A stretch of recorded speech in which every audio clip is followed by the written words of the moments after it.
시어머니의 뺨 한 대에 모든 것을 버리고 떠났다. 다음 날 우리 집은 풍비박산이 났다. 주방에서 나는 왼손으로는 주걱을 쥐고 제육볶음을 볶고 오른손으로는 스마트폰으로 업무 메일에 답장을 하고 있었다. 뜨거운 기름이 손등에 튀어 따끔했지만 감히 주걱을 놓고 닦을 엄두도 내지 못했다. 김서연, 아직 멀었니? 민준이 곧 도착할 시간인데 넌 아내라는 사람이 저녁밥 하나 제대로 준비 못해? 거실에서 들려오는 시어머니 최순자 여사의 목소리는 칼날처럼 날카로웠다. 거의 다 됐어요, 어머님. 나는 목소리에 떨림을 억누르며 불을 키우고 볶는 속도를 높였다. 고기가 이미 조금 질겨진 것 같았지만 시어머니를 더는 기다리게 할 수 없었다. 스마트폰이 다시 진동했다. 부장님이 보낸 수정 요청이었다. 나는 재빨리 훑어보고 주머니에 다시 쑤셔 넣었다. 오늘 남편 박민준이 팀장으로 승진해서 축하하기로 한 날이었다. 하지만 퇴근 직전 갑자기 프로젝트 수정 통보를 받아 30분이나 늦게 회사를 나섰다. 지금 몇 시인 줄 아니? 6시 40분이야. 우리 민준이가 하루 종일 힘들게 일하고 왔는데 따뜻한 밥 한 끼도 못 먹게 하고 어느새 시어머니가 주방 입구에 서 있었다. 작년에 내가 한 달 월급을 털어 생신 선물로 사드린 고급스러운 보랏빛 실크 투피스를 입고 계셨다. 죄송해요, 어머님. 오늘 일이 좀 바빠서요. 나는 볶은 제육볶음을 접시에 담고 옆에서 끓고 있던 갈비탕 냄비 뚜껑을 열었다. 내까지 거 월급 받으면서 바쁘다고 할 게 뭐가 있어. 우리 민준이는 이제 팀장이야. 넌 개반도 못 벌면서 무슨 염치로 일거리를 집까지 끌고 와. 시어머니는 냉소했다. 우리 박씨 가문에 널 며느리로 들인 건 내조 잘하고 살림 잘하라고 들인 거지 매일 야근이나 하라고 들인 게 아니야. 나는 입술을 꽉 깨물고 반박하려는 말을 삼켰다. 5년 동안 나는 이런 상황에서 침묵하는 법을 배웠다. 신혼 초에는 내일도 중요하고 현대 여성은 자신의 커리어가 있어야 한다고 변명했지만 그럴 때마다 더 거센 비난이 돌아왔고 심지어 남편인 민준을 곤란하게 만들었다. 도어록 소리가 들리자 나는 안도의 한숨을 내쉬었다. 박민준이 돌아왔다. 시어머니의 관심은 금세 귀한 아들에게로 옮겨갈 것이다. 우리 아들 왔어? 시어머니의 목소리는 즉시 8도쯤 부드러워지며 현관으로 향했다. 오늘 힘들었지? 엄마가 우리 아들 몸보신하라고 갈비탕 끓여놨다. 나는 접시 2개를 들고 주방에서 나왔다. 민준이 신발을 갈아 신는 모습이 보였다. 지난주에 내가 사준 짙은 남색 정장을 입고 넥타이를 살짝 푼 모습이 제법 리더의 풍모를 풍겼다. 여보, 승진 축하해. 나는 애써 미소를 지으며 식탁에 음식을 내려놓았다. 민준은 고개를 끄덕이며 식탁을 훑어보았다. 반찬이 이게 다야? 오늘 축하하기로 했잖아. 서연이가 늦게 와서 이 2가지 만든 것도 용하지. 시어머니가 비꼬듯 말했다. 요즘 며느리들은 우리 때처럼 부지런하지가 않아. 나는 깊은 숨을 들이마셨다. 갈비탕도 있어요. 금방 내올게요. 오늘 갑자기 프로젝트 수정 건이 생겨서 그래서 또 일이 문제라고? 민준이 미간을 찌푸리며 정장 재킷을 벗어 내게 건넸다. 그냥 휴가 내고 일찍 올 수는 없었어? 오늘 나한테 중요한 날이잖아. 나는 재킷을 받아들다 옅은 술 냄새를 맡았다. 밖에서 이미 축하했나 보네. 팀원들이 회식하자고 졸라서. 자, 빨리 음식 다 차려. 배고파 죽겠네. 민주는 화장실로 향했다. 나는 주방으로 돌아왔고 눈물이 눈가에 핑 돌았다. 나는 프로젝트를 끝내기 위해 야근했는데 그는 밖에서 술을 마시며 축하하고 있었다. 하지만 이 말을 꺼내면 오늘 밤은 편히 넘어갈 수 없다는 것을 알았다. 드디어 갈비탕이 완성됐다. 나는 조심스럽게 큰 그릇에 담고 파를 송송 뿌렸다. 식탁에서는 시어머니가 민준에게 반찬을 집어주며 아들이 얼마나 유능한지 쉴 새 없이 칭찬하고 있었다. 나는 조용히 자리에 앉아 밥을 반 공기 펐다. 너 좀 봐라. 반찬 몇 개 해놓고 제일 먼저 숟가락을 들어? 시어머니가 갑자기 나를 향해 나를 세웠다. 우리 민준이 승진한 이렇게 큰일에 케이크 하나 준비 안 했어? 나는 숟가락을 내려놓았다. 어머님, 오늘은 정말 시간이 없었어요. 시간이 없어? 내가 보기엔 정성이 없는 거지? 시어머니의 목소리가 갑자기 커졌다. 민준이가 매일 얼마나 힘들게 일하는데 넌 집안일 하나 제대로 못하고 결혼한 지 5년이 되도록 애 하나 못 낳고 우리 박씨 집안에 너 같은 며느리가 무슨 소용이야? 그 말은 칼처럼 내 심장을 찔렀다. 아이를 갖지 않은 것은 우리 부부가 함께 내린 결정이었다. 둘 다 일이 바빴기 때문이다. 하지만 이제 와서 그것은 나 혼자만의 잘못이 되어 있었다. 어머님, 나는 마침내 참지 못했다. 아이는 민준 씨와 상의해서 안 갖기로 한 거예요. 일이 안정되면 갖기로 했어요. 그리고 제 일도 중요해요. 저 이번에 올해 우수사원으로 추천받았단 말이에요. 짝! 날카로운 소리가 내 말을 끊었다. 나는 잠시 멍하니 있다가 시어머니가 젓가락을 식탁에 내동댕이 쳤다는 것을 깨달았다. 네가 감히 말대꾸를 해. 시어머니의 얼굴이 붉게 달아올랐다. 무슨 우수사원? 여자가 할 수 있는 최고의 일은 현모양처가 되는 거야. 내 꼴을 좀 봐. 결혼하고 나서 점점 더 버릇이 없어지더니 이제 나한테 대들어? 박민준이 드디어 입을 열었다.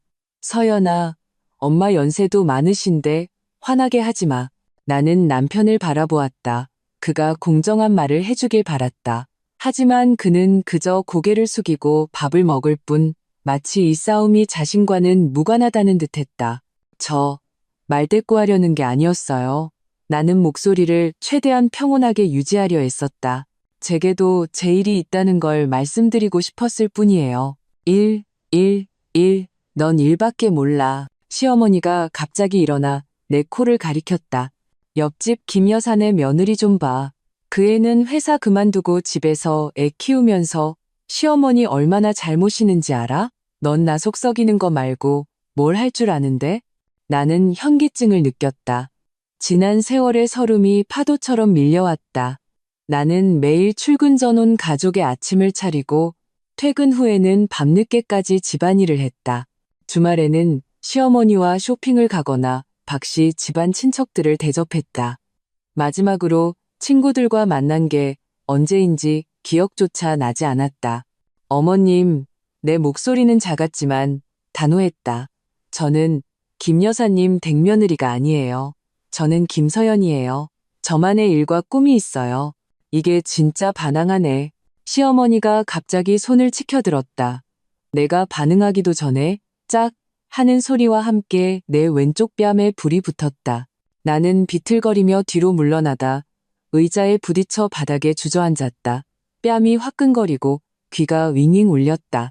고개를 들자 시어머니가 나를 멸시하듯 내려다보고 있었고 박민주는 그저 미간을 찌푸리며 엄마, 때리진 마세요 라고 말할 뿐 나를 일으켜주거나 시어머니를 제지하지 않았다. 널 위해서 때리는 거야. 이 철없는 거사. 시어머니는 거친 숨을 몰아쉬었다. 우리 박씨 집안이 먹여주고 입혀주니 은혜를 이렇게 갚아? 나는 차가운 바닥에 손을 짚고 앉아 있었다. 문득 이것이 내가 원하는 삶이 아니라는 사실이 선명하게 다가왔다. 나는 한때 대학의 우수 졸업생이었고 친구들 눈에는 밝고 자신감 넘치는 아이였다. 하지만 지금 나는 이 집에서 순종적인 화풀이 대상이 되어 있었다. 나는 천천히 일어섰다. 울지도 소리치지도 않았다. 바닥에 떨어진 그릇 조각을 주워들고 평온하게 말했다. 정리 좀 할게요. 화장실로 들어가 거울 속의 나를 보았다. 왼쪽 뺨은 이미 붉게 부어올랐고 눈에는 깊은 피로와 어떤 각성이 담겨 있었다. 5년 만에 처음으로 한 가지 생각이 뇌리를 스쳤다. 이곳을 떠나야 해. 침실로 돌아와 문을 잠그고 옷장 깊숙한 곳에 숨겨둔 여행 가방을 꺼냈다. 내 손길은 조용했지만 마음은 폭풍우 속 바다처럼 요동쳤다. 일단 짐을 싸기 시작하면 돌이킬 수 없다는 것을 알았다. 하지만 불타는 듯한 뺨을 만지자 모든 망설임이 사라졌다. 이 뺨 한 대가 이 결혼에 대한 나의 마지막 환상을 산산조각 냈다. 나는 옷장 앞에 서서 떨리는 손으로 짐을 싸기 시작했다. 5년 만에 처음으로 나는 떠날 가능성을 진지하게 고민했다. 옷장 속 내 옷은 작은 공간만을 차지하고 있었고 대부분 유행이 지난 스타일이었다. 시어머니는 늘 유부녀는 너무 화려하게 입으면 안 된다고 말했다. 여행 가방은 결혼 전에 산 것으로 한때는 결혼에 대한 나의 꿈을 담고 있었다. 이제 그것은 나의 마지막 자존심을 담게 될 것이다. 나는 도둑처럼 조용히 옷을 개어 가방에 넣었다. 옷 하나를 집을 때마다 추억이 떠올랐다. 저 파란색 원피스는 민준과 첫 데이트 때 입었던 것이다. 그는 내가 파란색이 잘 어울린다며 하늘처럼 막다고 했다. 결혼 3년 차 내가 그 옷을 입고 동창회에 가는 것을 본 시어머니는 유부녀가 저렇게 야하게 입고 누굴 꼬시려고? 라며 비웃었다. 그 후로 그 옷은 옷장 신세를 져야 했다. 속옷을 챙길 때 문 밖에서 발소리가 들려나는 즉시 동작을 멈췄다. 발소리는 문 앞을 지나 주방으로 향했다. 나는 안도의 한숨을 내쉬고 계속 짐을 쌌다. 속옷 대부분은 수수한 흰색이나 살색이었다. 시어머니는 점잖은 여자는 그런 천박한 색깔은 입는 게 아니야 라고 말했다. 옷을 다 챙기고 침대 협탁 서랍을 열었다. 혼인관계 증명서, 주민등록증, 여권, 졸업증명서 모두 하나의 파일에 보관되어 있었다. 나는 잠시 망설이다. 혼인관계 증명서를 다시 서랍에 넣었다. 그 붉은 종이는 이미 의미를 잃었다. 가장 까다로운 것은 예금이었다. 나와 민준에게는 공동 계좌가 있었고 거기에는 우리가 일하며 모은 약 5천만 원이 들어있었다. 내 월급이 그보다 적었지만 5년간 나도 거의 2천만 원을 저축했다. 나는 스마트폰 뱅킹 앱을 열고 화면 위에서 손가락을 망설였다. 이건 절도일까? 스스로에게 물었지만 곧 시어머니의 뺨과 민준의 냉담한 눈빛이 떠올랐다. 아니, 이건 내가 받아야 할 몫이야. 나는 이체 버튼을 눌러 전액을 내 개인 계좌로 옮겼다. 다행히 이 계좌는 결혼 전에 만든 것이라 시어머니와 민준은 알지 못했다. 이체에는 문자 인증이 필요했다. 거실 탁자 위에 있던 민준의 휴대폰이 울렸지만 아무도 확인하지 않았다. 아마 스팸 문자라고 생각했을 것이다. 필요한 물건들을 다 챙긴 후 나는 한때 집이라 불렀던 이곳을 둘러보았다. 벽에는 우리의 웨딩 사진이 걸려 있었다. 나는 활짝 웃고 있었고 나를 기다리는 것이 무엇인지 전혀 몰랐다. 사진 옆에는 시어머니가 선물한 십자수 액자, 가와만사성, 가워만시성 이 걸려 있었다. 얼마나 아이러니한가. 나는 종이와 펜을 꺼내 한참을 망설이다가 결국 한 문장만 썼다. 생각할 시간이 필요해요. 찾지 마세요. 민준의 베개 밑에 놓아두었다. 그는 오늘 밤에도 안방에서 잘 것이다. 싸우고 나면 늘 그랬다. 며칠 냉전을 벌이다가 아무 일 없었다는 듯이 행동했다. 여행 가방을 끌고 현관문 앞에 서서 마지막으로 뒤를 돌아보았다. 5년의 결혼 생활이 이렇게 끝났다. 큰 싸움도 히스테리도 없이 오직 뺨 한 대와 침묵의 떠남만이 있었다. 엘리베이터를 타고 1층에 내리자 차가운 바람이 부은 뺨을 스쳤다. 그제야 나는 어디로 가야 할지 정하지 않았다는 것을 깨달았다. 휴대폰은 밤 10시 30분을 가리켰다. 이 시간이면 대부분의 호텔은 만실일 것이다. 나는 택시를 잡았다. 기사님, 인천국제공항으로 가주세요. 툭 튀어나온 목적지에 나 자신도 놀랐지만 곧 이 도시에서 멀리, 아주 멀리 떠나야 한다는 것을 깨달았다. 차 안에서 휴대폰이 진동했다. 대학 동기이자 유일하게 연락을 유지하는 친구 이지은이었다. 나는 심호흡을 하고 전화를 받았다. 서연아, 괜찮아. 갑자기 심장이 철렁해서 너한테 무슨 일 생긴 줄 알았어. 지은이의 목소리에는 걱정이 가득했다. 나는 울음이 터져 나오지 않도록 입술을 깨물었다. 지은이는 내가 결혼을 잘못했다고 늘 말했지만 나는 항상 민준을 변호하며 그가 단지 스트레스가 많을 뿐이라고 시어머니는 연세가 많으시니 이해해야 한다고 말했다. 나 그 집에서 나왔어. 말을 뱉고 나서야 이것이 현실이라는 것을 깨달았다. 나는 정말 떠나왔다. 뭐라고? 무슨 일이야? 너 지금 어디야? 지은이의 목소리가 즉시 긴장으로 가득 찼다. 시어머니가 뺨을 때렸어.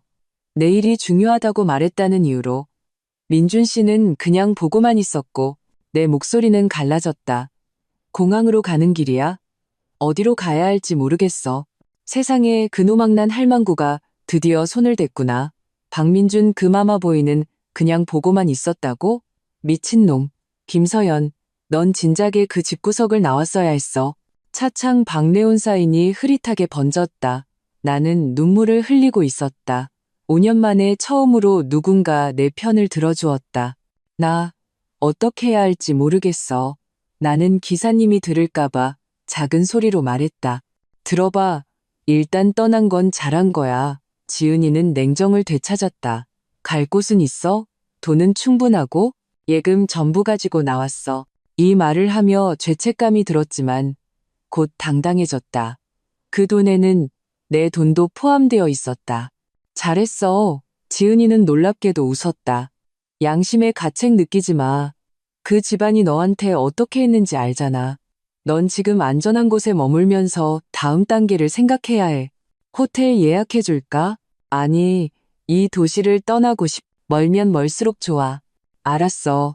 어디로 가든 자리 잡으면 바로 연락해. 지은이는 잠시 멈췄다가 말했다. 서연아, 넌 잘한 거야. 5년 전에 내가 널 그 결혼식장에서 끌고 나왔어야 했는데 전화를 끈 차 공항의 불빛이 눈에 들어왔다. 나는 요금을 지불하고 여행 가방을 끌고 터미널로 들어갔다. 거대한 전광판에는 곧 출발할 항공편들이 표시되어 있었다. 부산, 광주, 대구, 강릉, 그리고 제주도. 한 가지 생각이 나를 쳤다. 나는 어디든 갈 수 있었다. 시어머니의 잔소리도 민준의 냉담함도 끝없는 집안일과 책임도 없는 곳으로. 이 생각은 나를 두렵게도 흥분되게도 했다. 손님, 도움이 필요하신가요? 항공사 카운터 직원이 걱정스럽게 나를 보았다. 내가 너무 오래 서 있었다는 것을 깨달았다. 가장 빠른 시간 안에 출발하고 표가 남아있는 항공편이 어디인가요? 30분 뒤에 제주도로 가는 비행편에 빈 좌석이 몇 개 남아 있습니다. 제주도. 나는 한 번도 가본 적이 없었다. 그곳에는 햇살과 해변, 그리고 바다가 있었다. 이 도시에서 500km나 떨어져 있었다. 이코노미석 한 장 주세요. 탑승권을 받고 보안 검색대를 통과할 때 현금을 많이 챙기지 않았다는 것을 깨달았다. 하지만 스마트폰 뱅킹 앱에는 이체가 완료되었다는 알림이 떠 있었다. 5천만 원이 내 계좌에 안전하게 들어와 있었다. 이 돈이면 한동안 생활할 수 있을 것이다. 탑승 대기실에서 나는 차가운 생수 한 병을 사서 뺨에 댔다. 붓기는 좀 가라앉았지만 손자국은 여전히 선명했다. 옆에 앉은 할머니 한 분이 걱정스럽게 물었다. 아가씨, 괜찮아요? 네, 괜찮아요. 감사합니다. 나는 애써 미소를 지었다. 낯선 이의 관심에 코끝이 찡했다. 탑승 안내 방송이 울렸다. 나는 사람들을 따라 탑승구로 향했다. 휴대폰이 다시 울렸다. 이번에는 박민준이었다. 화면에 뜬 여보라는 두 글자에 역겨움을 느꼈다. 나는 전화를 끊고 전원을 껐다. 비행기가 이륙할 때 심장이 반으로 찢어지는 듯한 기분이었다. 절반은 떠남에 대한 해방감을, 다른 절반은 내가 너무 충동적이었는지 자문했다. 어쨌든 5년의 결혼 생활이었다. 하지만 창밖으로 구름 아래 도시가 점점 작아지는 것을 보자 기묘한 평온함이 나를 감쌌다. 옳고 그름을 떠나 나는 이미 선택을 했다. 이제 나는 박씨 집안이 없는 곳으로 멀리 날아가고 싶을 뿐이었다. 비행기는 새벽 1시가 넘어 제주국제공항에 착륙했다. 휴대폰을 켜자 수십 통의 부재중 전화와 문자가 쏟아져 들어왔다. 모두 박민준에게서 온 것이었다. 가장 최근 문자는 이랬다. 너 미쳤어? 돈 다 빼가고 당장 돌아와서 설명해. 나는 답장하지 않고 휴대폰을 무음으로 바꿨다. 공항의 냉방이 너무 강해 몸서리를 쳤다. 그제야 내가 얇은 셔츠 한 장만 입고 있다는 것을 깨달았다. 떠날 때 너무 서두른 나머지 외투도 입고 나왔다. 짐을 찾고 택시 승강장으로 갔다. 기사님이 어디로 가냐고 물었다. 나는 잠시 망설이다 말했다. 깨끗하고 너무 비싸지 않은 호텔로 가주세요. 차창 밖으로 제주의 야경이 빠르게 지나갔다. 가로등 아래 야자수 그림자가 흔들렸다. 모든 것이 낯설었지만 이상하게도 마음이 놓였다. 이곳에서는 아무도 나를 알지 못했고 내가 박씨 집안의 며느리라는 사실도 몰랐다. 호텔 프런트 직원은 졸린 눈으로 룸키를 건네주며 내 얼굴을 쳐다보지도 않았다. 방은 생각보다 좋았다. 깨끗하고 정돈되어 있었고 바다를 향한 발코니도 있었다. 비록 지금은 창밖에 칠흑 같은 바다와 드문드문한 불빛뿐이었지만 나는 짐을 내려놓고 침대에 주저앉았다. 아드레날린이 가라앉아 피로와 고통이 한꺼번에 몰려왔다. 왼쪽 뺨은 붓기가 좀 빠졌지만 만지면 여전히 아팠다. 나는 뜨거운 물로 샤워를 하고 욕실 거울에 비친 나를 보았다. 눈 밑은 검고 입꼬리는 처져 있었다. 마치 피난민 같았다. 침대에 누워 억지로 재정 상황을 점검했다. 5천만 원은 나와 민준의 공동 재산이었다. 소득 비율로 따지면 나는 대략 2천만 원 정도를 기여했다. 이 돈으로 제주에서 얼마나 버틸 수 있을까? 빨리 일자리를 구해야 했다. 하지만 먼저 살 곳이 필요했다. 휴대폰이 다시 밝아졌다. 민준의 문자였다. 김서연, 부부 공동 재산을 빼돌리는 건 불법인 거 몰라? 나 얼마든지 널 경찰에 신고할 수 있어? 심장이 쿵 내려앉았다. 그의 말이 맞았다. 이것은 분명 부부 공동 재산이었다. 하지만 곧 분노가 치밀었다. 그의 어머니가 나를 때릴 때는 왜 가정폭력이 불법이라는 생각은 안 했을까? 나는 답장했다. 이 돈은 내가 필요해서 가져왔어요. 이혼할 때 재산은 다시 분할하면 되잖아요. 보내고 나서 바로 전원을 껐다. 답장을 볼 용기가 없었다. 그날 밤 나는 몹시 불안하게 잠이 들었다. 꿈에서 시어머니가 나를 쫓아다니며 때렸고 민주는 옆에서 냉담하게 지켜보고 있었다. 새벽 4시에 깨어나 다시 잠들 수 없었다. 차라리 일어나 일출을 보기로 했다. 제주의 일출은 아름다웠다. 황금빛 햇살이 바다 위에 쏟아져 반짝이는 길을 만들었다. 나는 발코니에 서서 갑자기 눈물을 쏟았다. 이렇게 조용히 일출을 본 지가 얼마만인가? 결혼 후 매일 아침은 주방에서 아침 식사를 준비하고 서둘러 출근하기 바빴다. 오전 9시 나는 용기를 내어 휴대폰을 켰다. 민준의 협박 문자 수십 통 외에 지은이의 메시지도 있었다. 자리 잡았어? 걱정되니까 소식 좀 줘. 나는 지은이에게 전화를 걸었다. 전화가 연결되자마자 나는 무너져 내렸다. 5년간 쌓인 서름이 터진 댐처럼 쏟아져 나왔다. 나는 그 뺨 한 대, 민준의 냉담함, 그리고 결혼 생활 속에서 어떻게 나 자신을 잃어갔는지 지리멸렬하게 이야기했다. 세상에 서연아, 지은이의 목소리도 잠겨 있었다. 상황이 그렇게 심각한 줄 몰랐어. 넌 한 번도 말 안 했잖아. 창피했어. 나는 흐느꼈다. 다들 내가 시집 잘 갔다고 생각했어. 민준 씨는 직업도 번듯하고 시댁도 형편이 좋으니까 내가 걔처럼 살고 있다고 어떻게 인정하겠어. 들어봐. 그건 내 잘못이 아니야. 지은이가 단호하게 말했다. 법적 도움이 필요해. 내 사촌 언니 강지연 변호사가 이혼 전문이야. 당장 연락해 볼게. 아니, 아직 그 정도는 아니야. 나는 본능적으로 움츠러들었다. 어쩌면 며칠 진정하면 괜찮아질지도 몰라. 김서연, 지은이가 거의 소리치듯 말했다. 그 여자가 널 때렸어? 박민준 앞에서. 이건 명백한 가정폭력이야. 아직도 그 지옥으로 돌아가고 싶어? 그녀의 말은 내게 찬물을 끼얹었다. 그래, 나는 왜 첫 반응이 돌아가는 것이었을까? 그 뺨 한 대가 아직도 부족했단 말인가?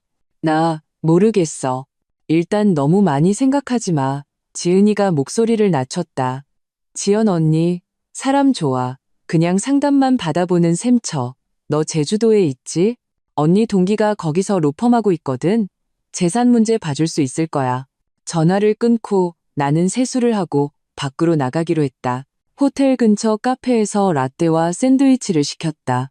그제야 내가 거의 24시간 동안 제대로 된 식사를 하지 못했다는 것을 깨달았다. 카페의 유리창에 내 모습이 비쳤다. 초췌하고 겁에 질려 있었고 왼쪽 뺨에는 희미한 손자국이 남아 있었다. 젊은 여학생 하나가 나를 빤히 쳐다보자 나는 무의식적으로 고개를 돌렸다. 오후에 지은이가 강지연 변호사의 연락처를 보내왔다. 나는 한참을 망설이다. 전화를 걸었다. 강 변호사의 목소리는 부드러웠지만 논리정연했다. 서연 씨, 지은이한테 얘기 들었습니다. 우선 아셔야 할 것은 시어머니의 행동은 이미 가정폭력에 해당한다는 겁니다. 하지만 그냥 뺨 한 대였는데요. 나는 작은 목소리로 말했다. 뺨 한 대도 폭력입니다. 강 변호사는 단호했다. 가정폭력 처벌법에 따르면 가족 구성원 간의 폭행, 감금, 상해, 신체의 자유를 제한하는 등의 방식으로 신체적 침해를 가하는 행위는 모두 가정폭력에 해당합니다. 서연 씨와 시어머니는 법적으로 가족 구성원 관계고요. 그녀의 말에 코끝이 찡했다. 그 뺨 한 대는 단순히 모욕이 아니라 불법 행위였다. 예금에 관해서는 강 변호사가 말을 이었다. 분명 혼인 후 소득은 부부 공동재산에 속합니다. 하지만 서연 씨가 가져온 것은 공동예금이지 남편 개인 재산이 아닙니다. 이혼 시 분할될 것이므로 지금 당장 돌려줄 필요는 없습니다. 경찰에 신고하겠다고 하던데요. 허세일 뿐입니다. 강 변호사는 냉소했다. 경찰은 이런 민사 분쟁에 관여하지 않습니다. 오히려 서연 씨가 안전이 걱정된다면 관할 법원에 접근금지 가처분 신청을 할 수 있습니다. 접근금지. 나는 이런 것이 필요하게 될 줄은 꿈에도 몰랐다. 그 자신감 넘치고 밝았던 김서연이 어쩌다 법의 보호를 받아야만 시댁에서 벗어날 수 있는 처지가 되었을까. 생각할 시간이 필요해요. 나는 결국 말했다. 물론입니다. 강 변호사의 어조가 부드러워졌다. 우선 몸과 마음을 추스르세요. 도움이 필요하면 언제든 연락 주시고요. 지은이가 그러는데 서연 씨 대학 때 총학생 회장이었다면서요? 아주 유능했다고. 네, 나는 멍해졌다. 총학생 회장. 그것은 마치 전생의 일 같았다. 결혼 후 5년 동안 나는 점점 더 위축되고 소심한 며느리가 되어 큰 소리조차 내지 못했다. 기억하세요. 당신은 여전히 그 유능한 김서연입니다. 강 변호사는 내 생각을 꿰뚫어 본 듯 말했다. 누구네 며느리도 누구의 아내도 아닌 바로 당신 자신입니다. 전화를 끊고 나는 바닷가로 갔다. 짭짤한 바닷바람이 얼굴을 스치며 통증을 조금 앗아갔다. 강 변호사의 말이 머릿속에서 맴돌았다. 당신은 바로 당신 자신입니다. 얼마나 오랫동안 나 자신으로 살아보지 못했던가. 결혼식 날 엄마는 내 손을 잡고 시집가면 시부모님께 효도하고 남편 잘 섬겨야 한다 고 말했다. 아무도 내게 나 자신을 잘 돌봐야 한다고 말해주지 않았다. 저녁에 호텔로 돌아오자 휴대폰이 다시 울렸다. 이번에는 박민준의 어머니, 나의 시어머니였다. 나는 그녀의 날카로운 목소리를 상상할 수 있었다. 이 철없는 거사, 우리 박씨 집안이 너한테 뭘 잘못했는데 나는 받지 않았다.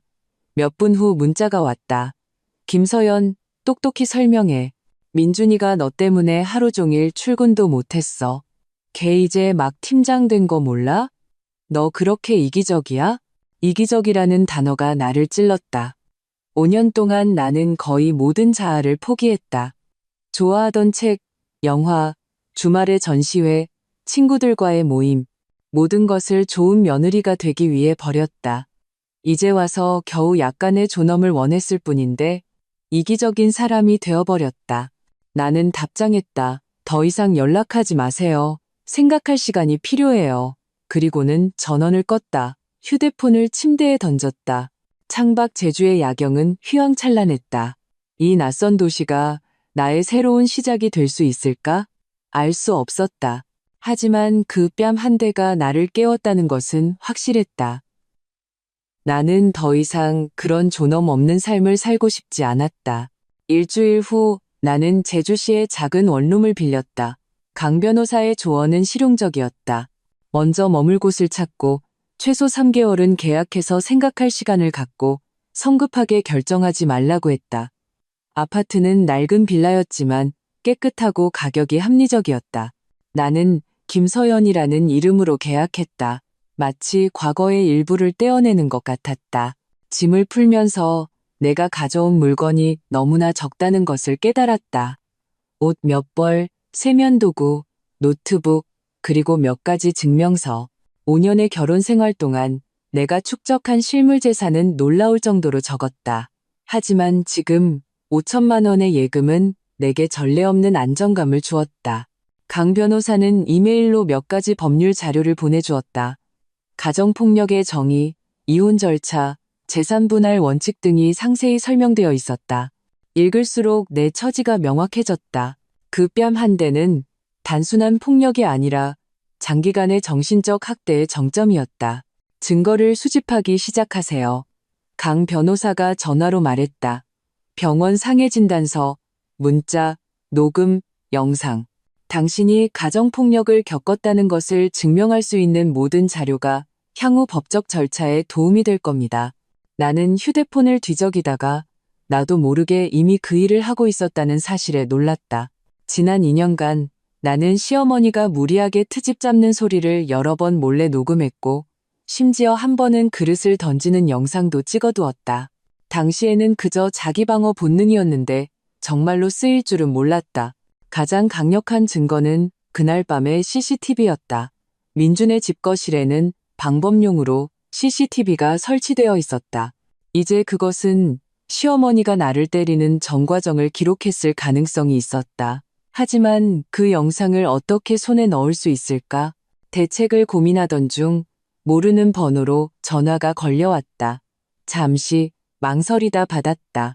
김서연 씨 되십니까? 저는 심부름센터 장 실장이라고 합니다. 박민준 씨의 의뢰를 받고 찾고 있습니다. 한 남자의 목소리였다. 심장이 쿵 내려앉았다. 그들이 심부름센터까지 동원했다니. 제 번호는 어떻게 아셨죠? 어제 이 번호로 부동산 중개업소에 연락하셨더군요. 상대방의 말투는 평온했다. 박 선생님께서 많이 걱정하고 계십니다. 집으로 돌아오시길 바랍니다. 그저 부부 싸움일 뿐이라고 하시더군요. 부부 싸움이라고요? 나는 그의 말을 끊었다. 그의 어머니가 저를 때린 것도 부부 싸움인가요? 박민준 씨에게 전해주세요. 저에게는 시간과 공간이 필요하다고. 만약 계속 저를 괴롭힌다면 접근금지 신청을 할 겁니다. 전화를 끊자 손이 떨려 휴대폰을 거의 잡을 수 없었다. 그들이 이렇게 빨리 나를 찾아내다니.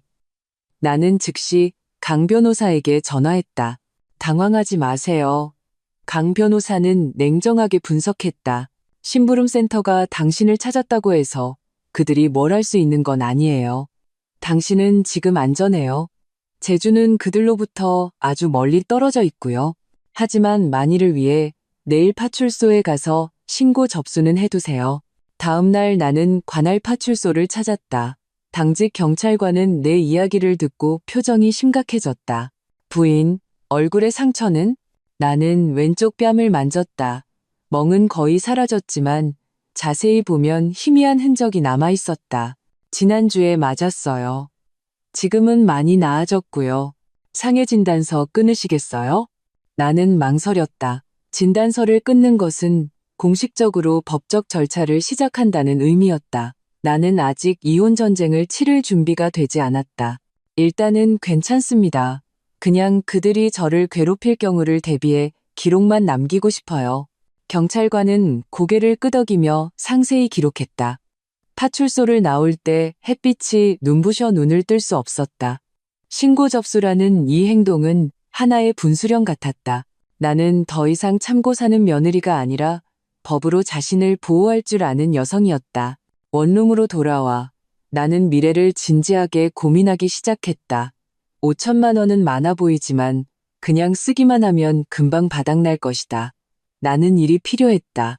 이력서를 업데이트하면서 나의 5년 경력이 거의 제자리 걸음이었다는 사실에 놀랐다. 시어머니가 항상 집안일을 핑계로 야근이나 출장이 필요한 기회를 반대했기 때문이다. 넌 할 수 있어. 나는 스스로에게 말했다. 대학 때는 우수 졸업생이었고 첫 직장에서도 일을 잘했다.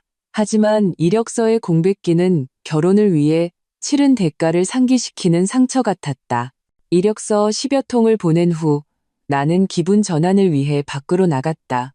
원룸 근처 작은 공원에는 저녁 무렵 많은 노인들이 산책하고 있었다. 나는 벤치에 앉아 에어로빅을 하는 아주머니들을 보며 문득 엄마 생각이 났다. 엄마는 내 결정을 알면 어떻게 생각할까? 엄마 눈에는 이혼은 창피한 일이었다. 이유가 무엇이든 사촌 언니가 이혼했을 때 분명 걔가 참지 못해서 그랬을 거야. 어느 집에 갈등이 없다고라고 했던 말이 아직도 기억난다. 휴대폰 진동이 내 생각을 끊었다. 이지은이었다. 서연아, 박민준이 나한테 연락했어. 네가 안 돌아오면 경찰에 신고하겠다고 협박하더라. 공동재산 훔쳐갔다고. 심장이 쿵 내려앉았다. 역시 그들은 쉽게 나를 놓아주지 않을 것이다. 넌 뭐라고 했어? 꺼지라고 했지? 지은이는 분노의 이모티콘을 보냈다. 근데 지연 언니가 그러는데 네가 먼저 경찰에 연락해서 상황을 설명하는 게 좋겠대. 천수를 치라는 거지? 강 변호사의 조언은 타당했다. 다음 날 나는 다시 파출소를 찾아 신고를 접수했던 경찰관에게 재산 상황을 설명했다. 부부 공동재산 분쟁은 저희 관할이 아닙니다. 경찰관이 말했다. 하지만 신변 안전에는 문제 없으시죠? 그들이 협박하지는 않았고요. 지금은 전화와 문자뿐이에요. 만약 신변에 위협을 가하는 행동이 있으면 즉시 신고하세요. 경찰관은 내게 명함 한 장을 건넸다. 이건 한국 여성 이전화 연락처입니다. 가정폭력 피해자들을 도울 수 있을 거예요. 여성 이전화. 이 단어에 가슴이 철렁했다. 내가 가정폭력 피해자가 될 줄은 상상도 못했다. 그 꼬리표는 너무 무겁고 치욕스러웠다. 하지만 돌이켜 생각해보니 나 자신조차 마주할 용기가 없다면 어떻게 다른 사람이 내 처지를 이해해주길 바라겠는가. 파출소를 나와 나는 여성이 전화에 전화를 걸었다. 상담원의 목소리는 부드러웠다. 서연 씨, 잘하셨어요. 폭력적인 환경에서 벗어나는 것이 첫걸음입니다. 지금은 안전하다고 느끼시나요? 이 간단한 질문에 나는 순간 눈물을 쏟았다. 5년 만에 처음으로 누군가 내게 안전한지 물어봐 주었다. 시댁에서는 항상 조마조마했다. 무슨 일을 잘못해서 시어머니 기분을 상하게 할까봐, 민준이 차가운 얼굴을 할까봐. 지금은 안전해요. 나는 흐느끼며 말했다. 우셔도 괜찮아요. 그 상담원은 조용히 말했다. 서연 씨 같은 많은 여성분들이 울지 못해요. 강해져야 한다고 생각하죠. 하지만 사실 자신의 상처를 인정하는 것이 진정한 용기입니다. 상담은 거의 1시간 동안 이어졌다. 그녀는 내게 심리 상담 그룹에 참여할 것을 제안했고 여성 친화적인 기업 몇 군데의 채용 정보도 제공해 주었다. 많은 회사들이 가정폭력 상황에 놓인 여성들의 어려움을 이해합니다. 공백기 때문에 당신의 능력을 부정하지 않을 거예요. 전화를 끊고 나는 오랜만에 희망을 느꼈다. 어쩌면 시댁을 떠난 것이 끝이 아니라 새로운 삶의 시작일지도 모른다. 밤에 강 변호사에게서 영상 통화가 왔다. 그녀는 30대 초반으로 보였고 짧은 머리에 날카로운 눈빛을 가진 유능해 보이는 여성이었다. 서연 씨, 박민준이 변호사를 통해 저한테 연락했어요. 네? 제가 변호사님을 선임한 건 어떻게 알고요? 나는 휴대폰을 꽉 쥐었다. 몰라요. 강 변호사는 웃었다. 그쪽 변호사가 제 동료에게 연락해서 아내가 돈 들고 가출했는데 어떻게 해야 하냐고 상담했대요. 제 동료가 얘기를 듣자마자 당신인 걸 짐작하고 저한테 넘겨줬죠. 제가 돈 들고 도망갔다고 했다고요? 나는 화가 나 목소리가 떨렸다. 그건 우리 공동 재산인데 흥분하지 마세요. 강 변호사는 침착하게 말했다. 이건 그들이 제발 저리다는 증거예요. 제가 비공식적인 경로로 당신이 가정폭력으로 맞고소할 수 있다는 정보를 흘렸더니 태도가 바로 부드러워졌어요. 그들이 겁을 먹었다고요? 당연하죠. 강 변호사는 냉소했다. 가정폭력이 사실로 인정되면 이혼재산 분할에 영향을 미칠 뿐만 아니라 박민준의 사회적 이미지에도 타격을 줄 겁니다. 이제 막 팀장으로 승진했다면서요? 대기업 임원들은 부정적인 뉴스를 아주 싫어하죠. 그랬구나. 그들은 나를 걱정하는 게 아니라 오직 체면과 지위만 신경 썼던 것이다. 이 깨달음은 나를 아프게도 동시에 후련하게도 했다. 강 변호사님, 저 거실 CCTV 영상을 확보하고 싶어요. 그날 밤 시어머니가 저를 때리는 장면이 찍혔을 거예요. 강 변호사의 눈이 빛났다. 아주 좋아요. 그 영상은 결정적인 증거가 될 수 있습니다. 확보할 방법이 있나요? 나는 잠시 생각했다. 아파트 관리사무소에 연락해 볼 수 있어요.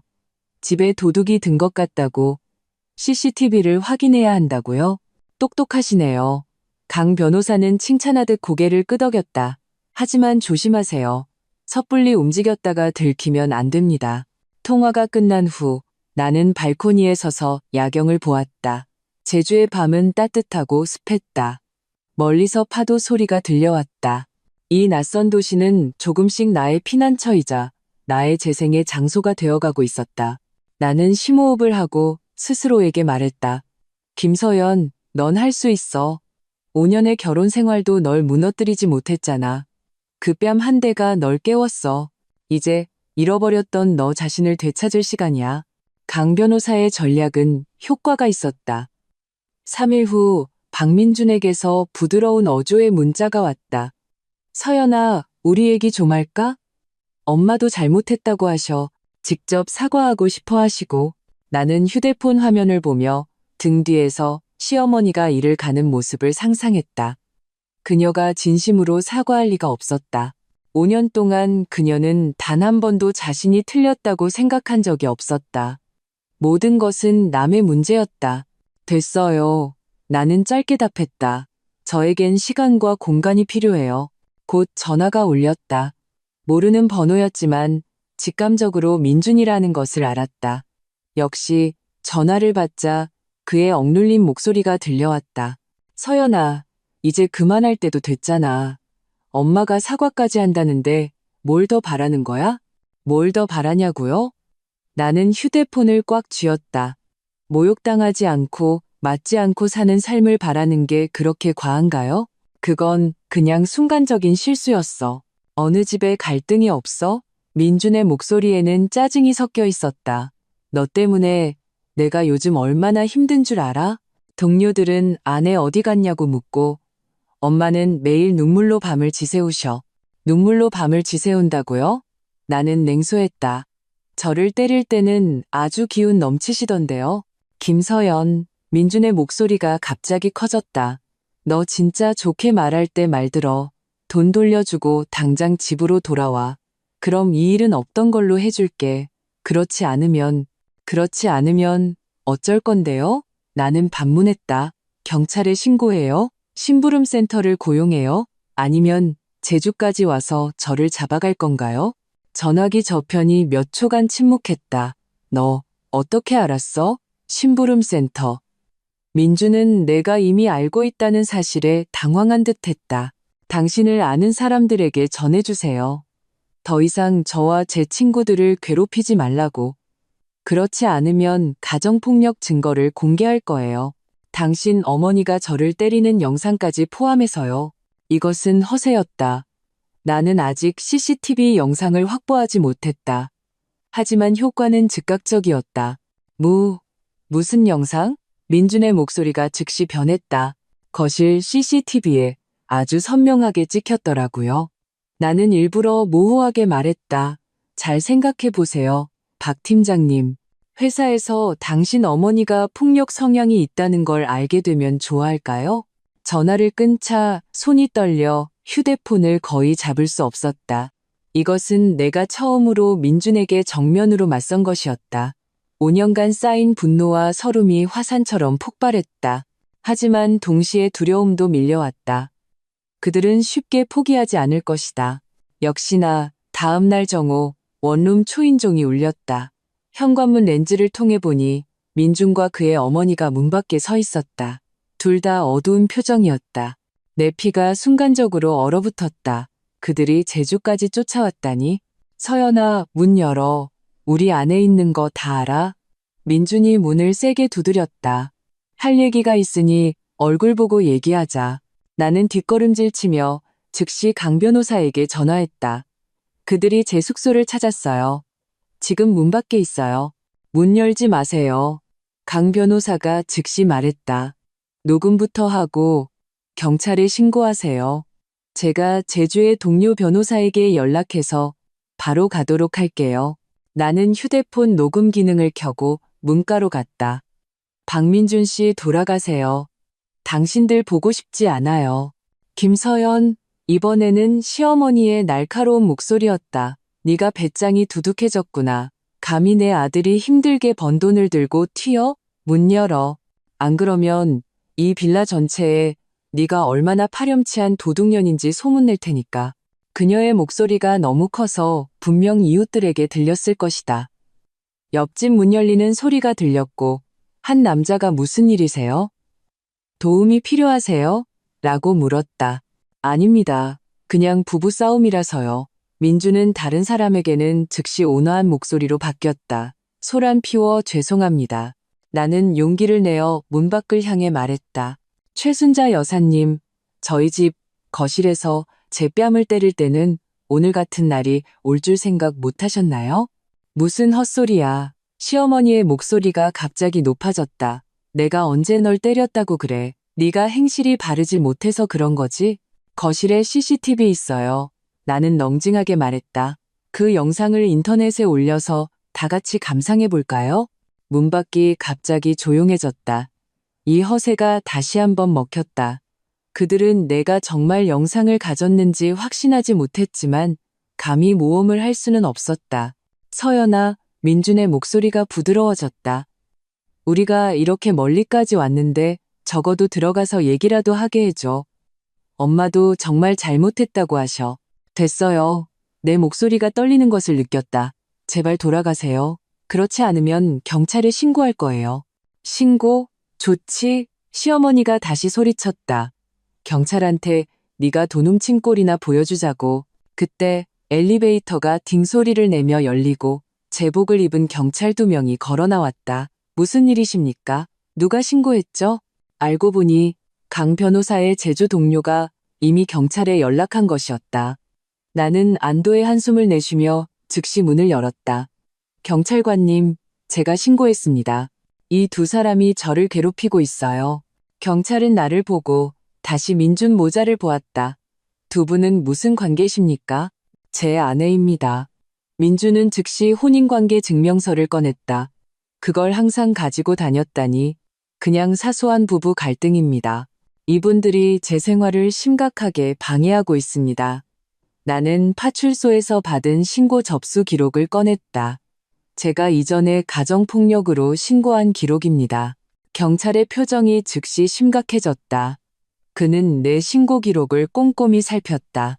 박민준 씨, 그리고 이 여사님, 일단 돌아가십시오. 만약 다시 괴롭히는 행위가 있을 시 법에 따라 처리하겠습니다. 경찰관님, 제가 우리 집 돈을 훔쳤어요.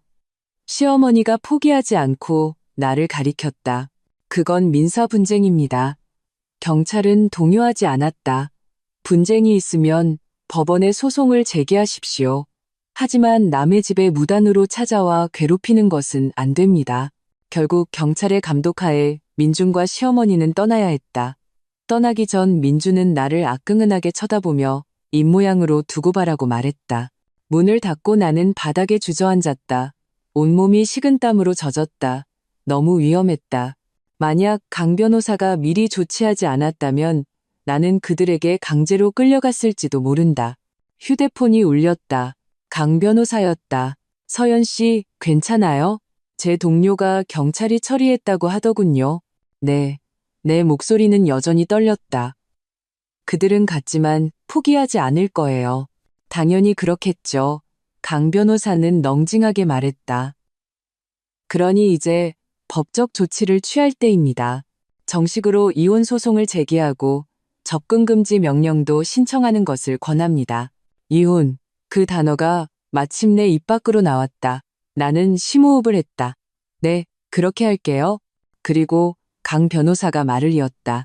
제가 알아보니 박민준 씨가 최근에 큰 프로젝트를 따내려고 경쟁 중이더군요. 회사에서 그의 이미지를 아주 중요하게 생각해요. 만약 우리가 적절한 시점에 압박을 가한다면 그걸 이용해서 그가 이혼에 동의하도록 만들자는 말씀이신가요? 나는 조금 망설였다. 그건 좀 그렇지 않나요? 서연 씨, 강 변호사는 한숨을 쉬었다. 그들은 이미 심부름센터를 고용해 당신을 미행했고 다른 지역까지 찾아와 당신을 괴롭혔으며 당신을 절도범으로 몰았어요. 아직도 뭘 망설이시는 거죠? 그녀가 옳았다. 이것은 전쟁이었다. 나는 더 이상 마음 약해져서는 안 되었다. 네, 변호사님 말씀대로 할게요. 이후 며칠 동안 나는 강 변호사의 지시에 따라 정식으로 법원에 이혼 소송과 접근 금지 명령을 신청했다. 동시에 지은이를 통해 민준의 경쟁사 측에 접촉했다. 그를 해치려는 의도는 없었다. 단지 그가 계속 나를 괴롭히면 가정폭력 사건이 알려질 것이라는 정보를 전달했을 뿐이다. 이 방법은 효과가 있었다. 민준의 변호사가 곧 강 변호사에게 연락해 원만하게 협상하고 싶다는 의사를 밝혔다. 하지만 그들이 제시한 조건은 분노를 자아냈다.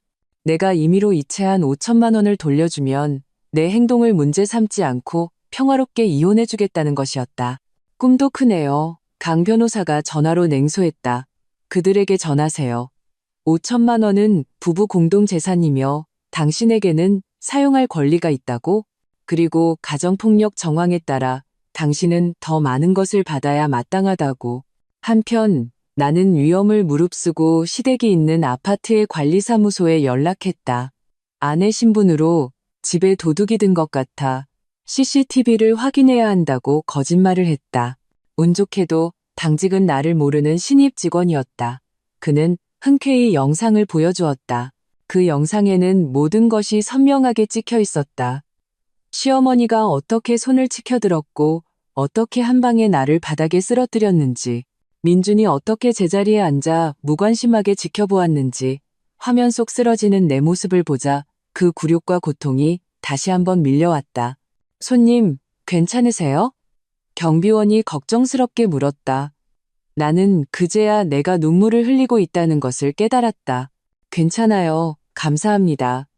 나는 재빨리 USB에 그 영상을 복사하고 서둘러 자리를 떴다. 이 영상은 나의 핵무기가 되었다. 강 변호사는 그것을 결정적인 증거로 법원에 제출했고 동시에 민준의 변호사에게 넌지시 암시했다. 합리적으로 해결하지 않으면 이 영상이 회사 고위층의 이메일함에 나타날 수도 있다고. 압박 속에서 민준은 마침내 협상 테이블에 앉는 데 동의했다. 하지만 우리 모두는 알고 있었다. 진짜 싸움은 이제 막 시작되었다는 것을. 협상 전날 나는 뜻밖의 전화를 받았다. 엄마였다. 집을 나온 후 나는 엄마에게 혼자 있을 시간이 필요하다는 짧은 문자 한 통만 보냈었다. 지금 그녀의 목소리는 불안으로 가득했다. 서연아, 박서방네 집에서 네가 돈 들고 도망갔다고 시어머니를 가정폭력으로 무고했다고 하던데 사실이니? 가슴이 쿵 내려앉았다. 역시 시댁이 여론전을 시작한 것이었다. 엄마, 그런 게 아니에요. 나는 최대한 평온하게 사건의 경위를 설명했다. 전화기 저편은 한참 동안 침묵했다. 너 확실하니? 뺨 한 대 가지고 이혼까지 할 필요가 있니? 부부싸움 안 하는 집이 어디 있다고? 엄마, 나는 그녀의 말을 끊었다. 그 여자가 사람들 앞에서 저를 때렸고 민준 씨는 그냥 보고만 있었어요. 제가 떠나지 않았다면 다음에는 더 심한 폭력이 있었을지도 몰라요. 그래도 이유는 너무 창피하잖아. 엄마의 목소리에 울음이 섞였다. 너 앞으로 어떡할래? 동네 사람들이 뭐라고 하겠어. 체면보다 제 목숨이 더 중요해요.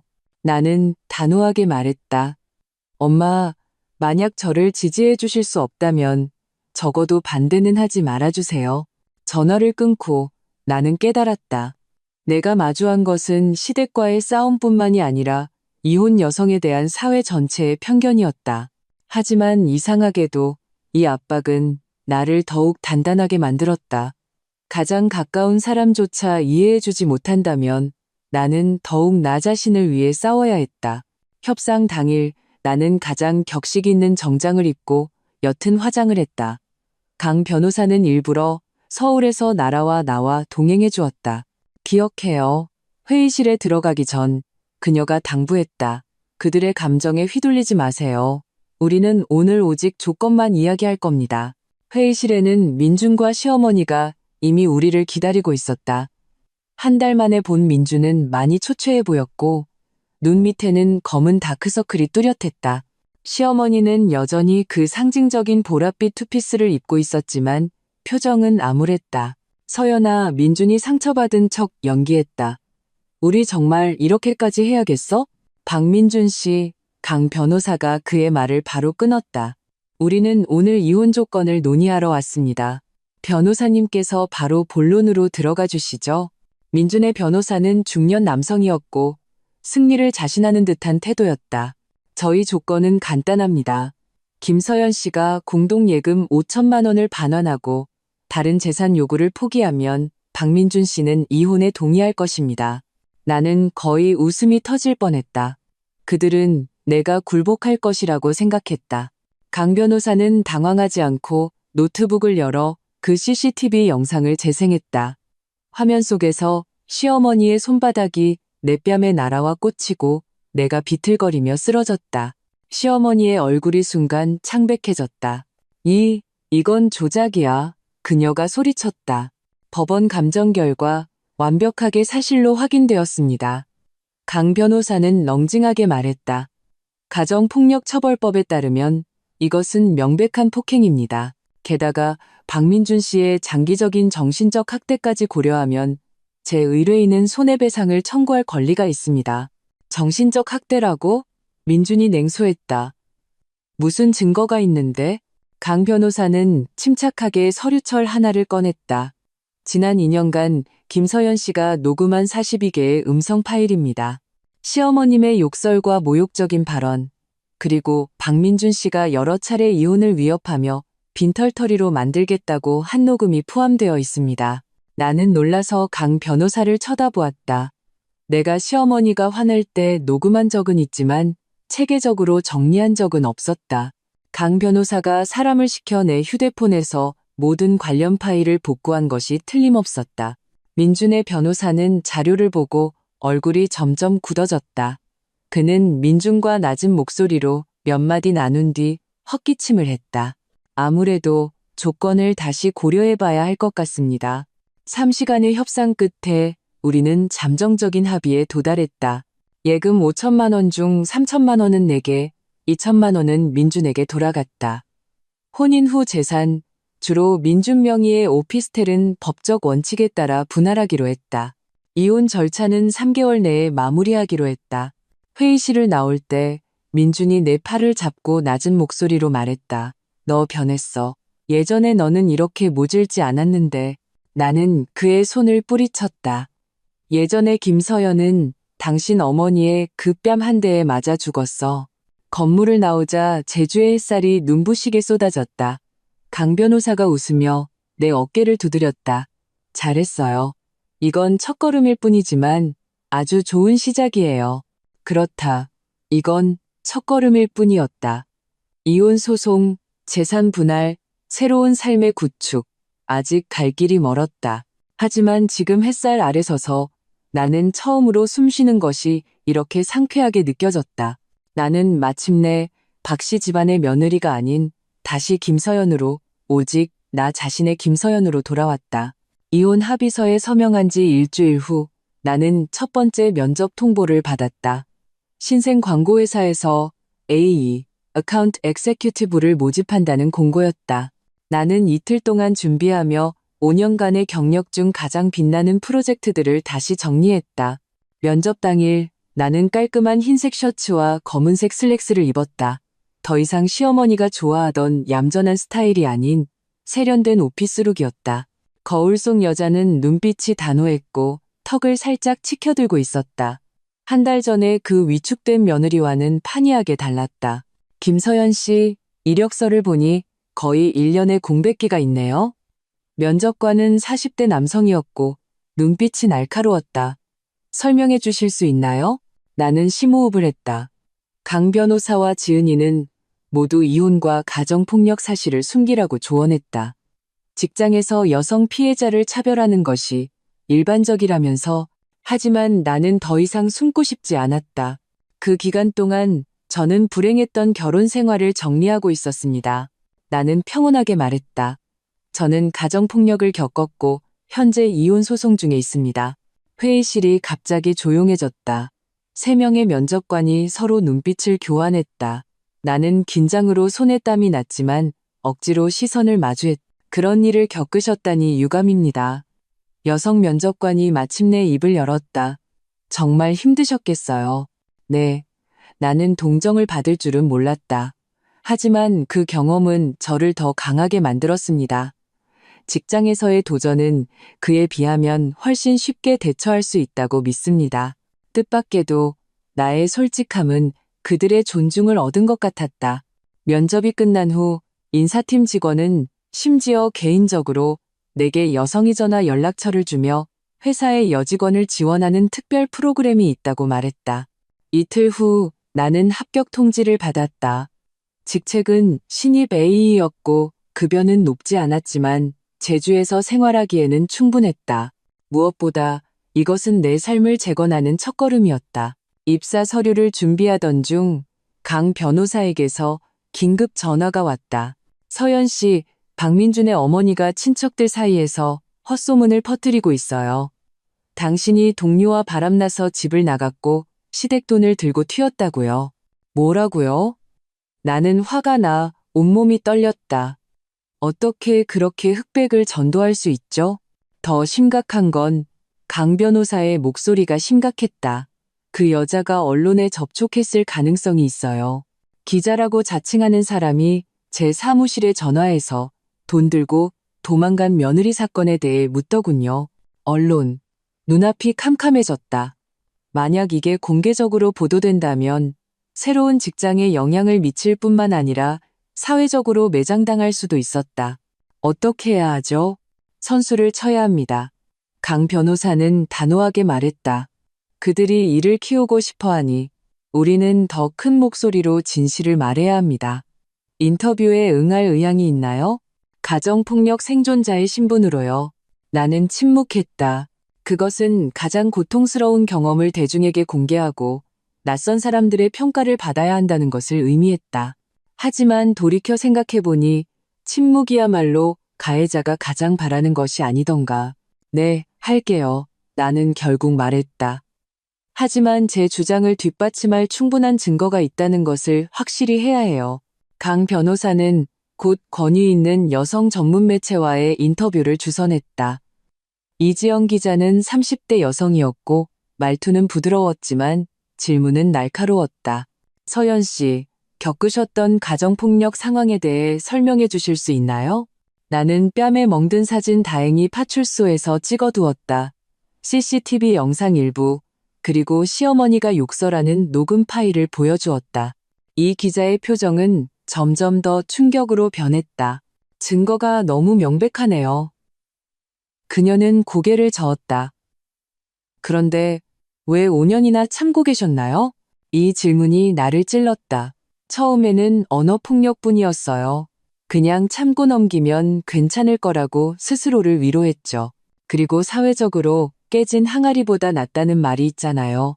나는 쓴웃음을 지었다. 그 뺨 한 대가 저를 깨울 때까지요. 다음번에는 더 심한 폭력이 있을 수도 있다는 생각이 들었어요. 인터뷰가 공개된 후 예상치 못한 반향을 일으켰다. 그 뺨 한 대 이후 나는 마침내 나 자신을 사랑하는 법을 배웠다. 라는 제목의 기사는 여러 매체에 의해 전제되었다. 내 휴대폰은 모르는 번호로 불이 났고 지지자도 있었지만 가정의 도리를 모르는 여자라고 욕하는 낯선 사람도 있었다. 가장 놀라웠던 것은 새 회사의 대표님이 직접 전화를 걸어온 것이었다. 김서연 씨, 당신에 대한 기사를 보았습니다. 회사 임원진 회의 결과 당신을 전적으로 지지하기로 결정했습니다. 법률적이든 다른 도움이든 필요하면 언제든 말씀하세요. 나는 전화기를 붙들고 감동에 겨워 말을 잇지 못했다. 이 낯선 도시에서 나는 이렇게 따뜻한 선의를 받게 될 줄이야. 그러나 시댁의 반격은 빠르고 거셌다. 이틀 후 가정폭력 라쇼몽, 시어머니가 본 며느리라는 제목의 기사가 한 포털 사이트에 실렸다. 기사 속에서 시어머니 최순자 여사는 눈물로 내가 얼마나 불효하고 가정을 돌보지 않았는지 호소했으며 심지어 내가 남자 동료와 부적절한 관계였다고 암시했다. 가장 악독한 것은 그 뺨은 내가 먼저 노인을 밀쳤기 때문이라고 주장한 것이었다. 기사 아래 댓글 창은 난리가 났다. 많은 사람들이 내 동기를 의심하기 시작했고 나를 페미니스트, 관심종자라고 비난했다. 심지어 내 새 회사를 신상털기하여 공식 SNS에 나를 해고하라고 요구하는 글을 남겼다. 나는 원룸 소파에 웅크리고 앉아 기계적으로 악플들을 읽었다. 가슴에 돌덩이가 얹힌 것 같았다. 강 변호사가 계속 전화를 걸었지만 받을 힘이 없었다. 지은이는 보지 마. 인터넷 악플러들은 아무것도 몰라. 라는 메시지를 수십 통 보냈다. 하지만 가장 아픈 칼날은 엄마에게서 왔다. 그녀는 가족 단톡방에 현대 여성은 왜 점점 더 참을성이 없어지는가라는 기사를 공유하며 네가 얼마나 큰 망신을 시켰는지 좀 봐라. 온 가족이 다 창피하다라고 말했다. 나는 휴대폰을 끄고 발코니로 나갔다. 5월의 제주는 이미 무더웠다. 땀과 눈물이 뒤섞여 뺨을 타고 흘렀다. 나는 내 결정을 의심하기 시작했다. 어쩌면 참고 살아야 했을까? 어쩌면 그 뺨 한 대는 정말 별것 아니었을까? 어쨌든 수많은 여성이 그렇게 살아오지 않았는가? 갑자기 초인종이 울렸다. 현관문 렌즈를 통해 보니 낯선 남자가 문 밖에 서 있었다. 35세 정도로 보였고 캐주얼 정장을 입고 손에는 해바라기 한 다발을 들고 있었다. 누구세요? 나는 경계하며 문을 열지 않았다. 김서연 씨, 안녕하세요. 저는 한태호라고 합니다. 서연 씨의 새 회사 마케팅팀 팀장입니다. 남자는 한 걸음 물러서서 내가 그의 모습을 잘 볼 수 있게 했다. 회사에서 도움이 필요한지 보라고 저를 보냈습니다. 나는 잠시 망설이다 문을 열었다. 한태호 팀장은 꽃다발을 건넸다. 동료들의 작은 마음입니다. 모두 서연 씨의 용기에 감탄하고 있어요. 나는 꽃을 받아들고 무슨 말을 해야 할지 몰랐다. 그는 억지로 들어오려 하지 않고 그저 문가에 서 있었다. 사이버 불링은 끔찍한 일입니다. 하지만 기억하세요. 그 악플러들은 진실을 전혀 모릅니다. 회사는 전적으로 당신을 지지합니다. 만약 홍보팀의 도움이 필요하다면 저희에게 인맥이 있습니다. 왜요? 나는 마침내 입을 열었다. 목소리가 쉬어 있었다. 왜 저를 도와주시죠? 저는 이제 막 채용되었고 아직 일도 시작하지 않았는데 모든 여성은 폭력으로부터 자유로울 권리가 있으니까요. 한태우 팀장의 표정은 진지했다. 그리고 대표님 여동생분도 가정폭력 피해자였습니다. 대표님께서 이 문제를 아주 중요하게 생각하십니다. 그랬구나. 나는 쓴웃음을 지었다. 오직 직접 겪어본 사람만이 이 고통을 진정으로 이해할 수 있는 것이다. 한태호 팀장은 명함을 남기고 떠났지만 그 해바라기는 한 줄기 햇살처럼 내 어두운 세계를 비춰주었다. 나는 휴대폰을 켜고 강 변호사에게 전화를 걸었다. 서연 씨, 천만다행이네요. 강 변호사는 안도하는 듯했다. 경찰에 실종 신고할 뻔했어요. 들어요. 그 인터넷 악플러들은 중요하지 않아요. 중요한 건 법이 우리 편이라는 겁니다. 법원에서 이미 우리의 반소를 접수했고 다음 주 월요일에 첫 재판이 열립니다. 하지만 그 루머들은 우리에겐 증거가 있습니다. 강 변호사는 단호했다. 그리고 제가 몇몇 주요 언론사와 접촉했는데 그들이 사건의 전모를 보여주는 심층 보도를 하겠다고 했습니다. 이 여론전 우리는 지지 않을 겁니다. 강 변호사의 제안에 따라 나는 소셜미디어에 짧은 성명서를 발표했다. 이 일에 관심을 가져주신 모든 분께 감사드립니다.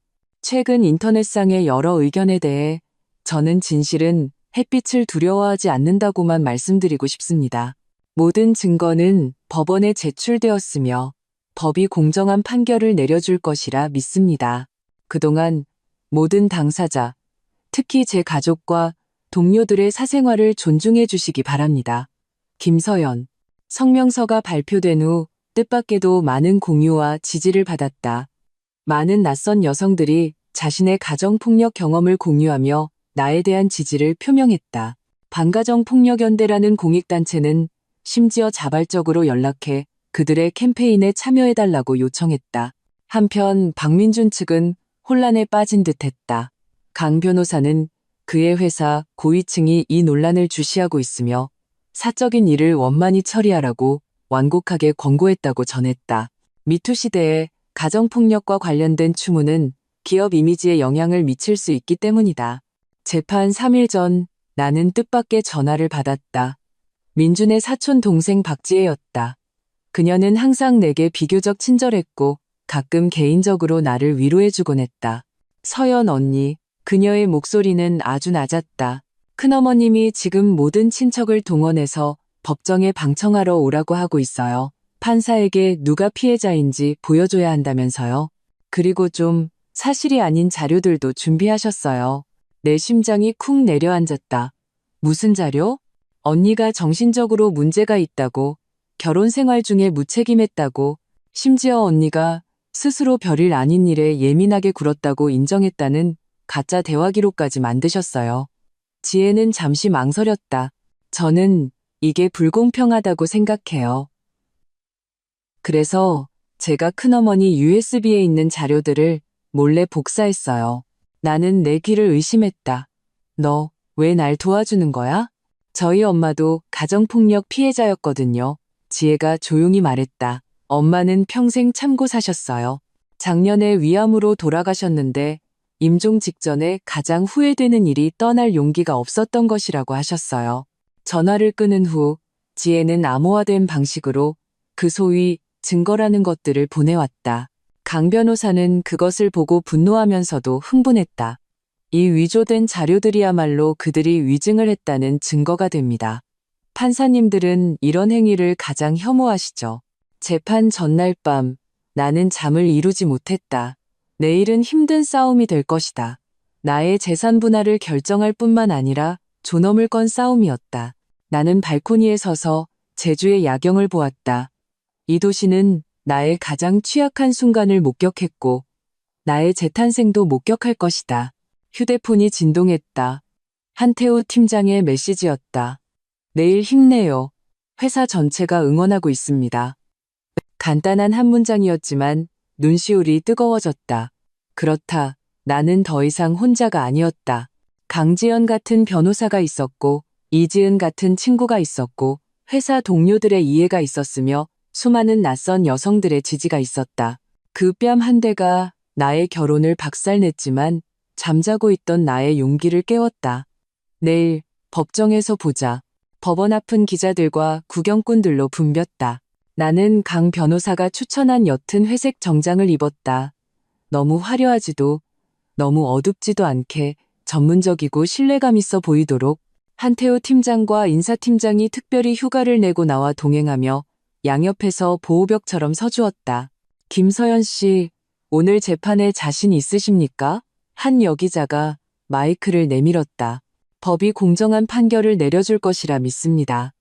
나는 강 변호사가 미리 알려준 대로 대답하고 빠르게 법정 입구로 향했다. 그때 뒤에서 소란이 일었다. 박민준과 그의 어머니가 도착했다. 주변에는 10여 명의 친척들이 둘러싸고 있어 기세가 등등했다. 시어머니는 검은 옷을 입고 가슴에는 흰 꽃을 달아 마치 장례식에 참석한 사람 같았다. 나를 보자마자 그녀는 목소리를 높였다. 바로 이 배은망덕한 여자예요. 우리 박씨 집안이 얘한테 뭘 잘못했다고. 기자들은 즉시 카메라를 돌려 그녀에게 몰려들었다. 박민주는 정장을 차려입고 침통한 표정을 지으며 마치 배신당한 좋은 남편인 척했다. 그는 나를 힐끗 쳐다보았는데 그 눈빛의 증오에 나는 소름이 돋았다. 신경 쓰지 마세요. 강 변호사가 내 팔을 잡았다. 기억해요. 오늘의 핵심은 판사님이지 여론이 아니에요. 법정 안은 장엄하고 조용했다. 내 심장은 갈비뼈를 뚫을 듯이 뛰었다. 방청석은 사람들로 가득 찼고 명백히 두 파로 나뉘어 있었다. 박씨 집안의 친척들과 나를 지지하는 동료들, 여성이전화 관계자들이었다. 뜻밖에도 맨 뒷줄에는 나를 인터뷰했던 이지영 기자가 앉아 열심히 필기하고 있었다. 모두 자리에서 일어나 주십시오. 서기의 목소리가 울렸다. 판사는 50대 여성으로 표정이 엄숙하고 눈빛이 날카로웠다. 그녀는 빠르게 사건 파일을 훑어본 후 고개를 들어 양측을 보았다. 본 사건은 가정폭력, 이혼 소송입니다. 원고 김서연 씨는 피고 박민준 씨 및 그의 모친 최순자 씨의 가정폭력 행위가 있었다고 주장하며 이혼 판결 및 재산 분할을 청구했습니다. 피고는 가정폭력을 부인하고 원고가 부부 공동재산을 무단으로 이체했다고 반소했습니다. 양측 모두 위주장을 확인하십니까? 확인합니다. 강 변호사와 내가 동시에 말했다. 확인합니다. 박민준과 그의 변호사가 대답했다. 원고 측부터 진술하십시오. 판사가 우리를 보았다. 강 변호사가 일어섰다. 그녀의 목소리는 명료하고 힘찼다. 재판장님, 제 의뢰인 김서연 씨는 박민준 씨와 5년간 결혼 생활을 하며 피고 및 그의 모친으로부터 장기간 정신적 학대와 신체적 폭력을 당했습니다. 작년 12월 7일 저녁 사소한 다툼 끝에 피고의 모친 최순자 씨가 공개적으로 제 의뢰인의 뺨을 때려 안면부 연조직 타박상을 입혔습니다. 이 사건은 CCTV 영상으로 증명됩니다. 법정 프로젝터에 그 영상이 재생되었다. 여러 번 보았지만 다시 한번 내가 뺨을 맞고 쓰러지는 모습을 보자 나는 여전히 몸을 떨지 않을 수 없었다. 방청석에서 놀라움과 수군거림이 터져나왔다. 이것은 폭력 행위의 정점일 뿐 전부가 아닙니다.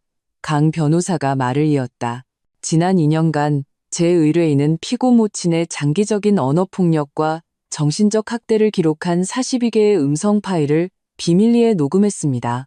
강 변호사는 가장 대표적인 녹음 몇 개를 재생했다. 시어머니의 날카로운 목소리가 법정에 울려 퍼졌다. 애 하나 못 낳는 주제에 내 부모는 널 어떻게 가르쳤길래 이렇게 버릇이 없어? 한 번만 더 말대꾸하면 민준이 시켜서 너 쫓아낼 줄 알아. 녹음 속에서 민준의 목소리는 가끔 들렸지만 어머니를 제지하기는커녕 오히려 엄마 말이 맞아. 네가 너무 철이 없어 떴지라고 동조하곤 했다. 재생이 끝나자 법정은 침묵에 휩싸였다. 판사의 표정은 더욱 심각해졌다. 피고 측, 할 말 있습니까? 박민준의 변호사가 일어섰다. 재판장님, 이 녹음과 영상은 단편적이고 자의적으로 편집된 것입니다. 제 의뢰인 최순자 여사께서는 당시 감정이 격해졌던 것은 인정하지만 그것은 원고가 장기간 어른을 공경하지 않고 가정을 돌보지 않았기 때문입니다. 소위 정신적 학대라는 것은 일반적인 고부 갈등에 불과합니다. 일반적인 갈등이라고요? 강 변호사가 냉소했다. 그렇다면 피고 측은 이것을 어떻게 설명하시겠습니까? 그녀는 서류 뭉치를 꺼냈다. 이것은 김서연 씨의 지난 3년간의 진료 기록입니다. 불안장애와 우울증으로 여러 차례 진료를 받았으며 정신과 의사는 이러한 증상이 장기간의 가정 스트레스와 직접적인 관련이 있다고 평가했습니다. 판사는 의료 기록을 꼼꼼히 살폈다. 피고 측 원고의 정신건강 문제에 대해 알고 있었습니까? 박민준의 얼굴이 변했다.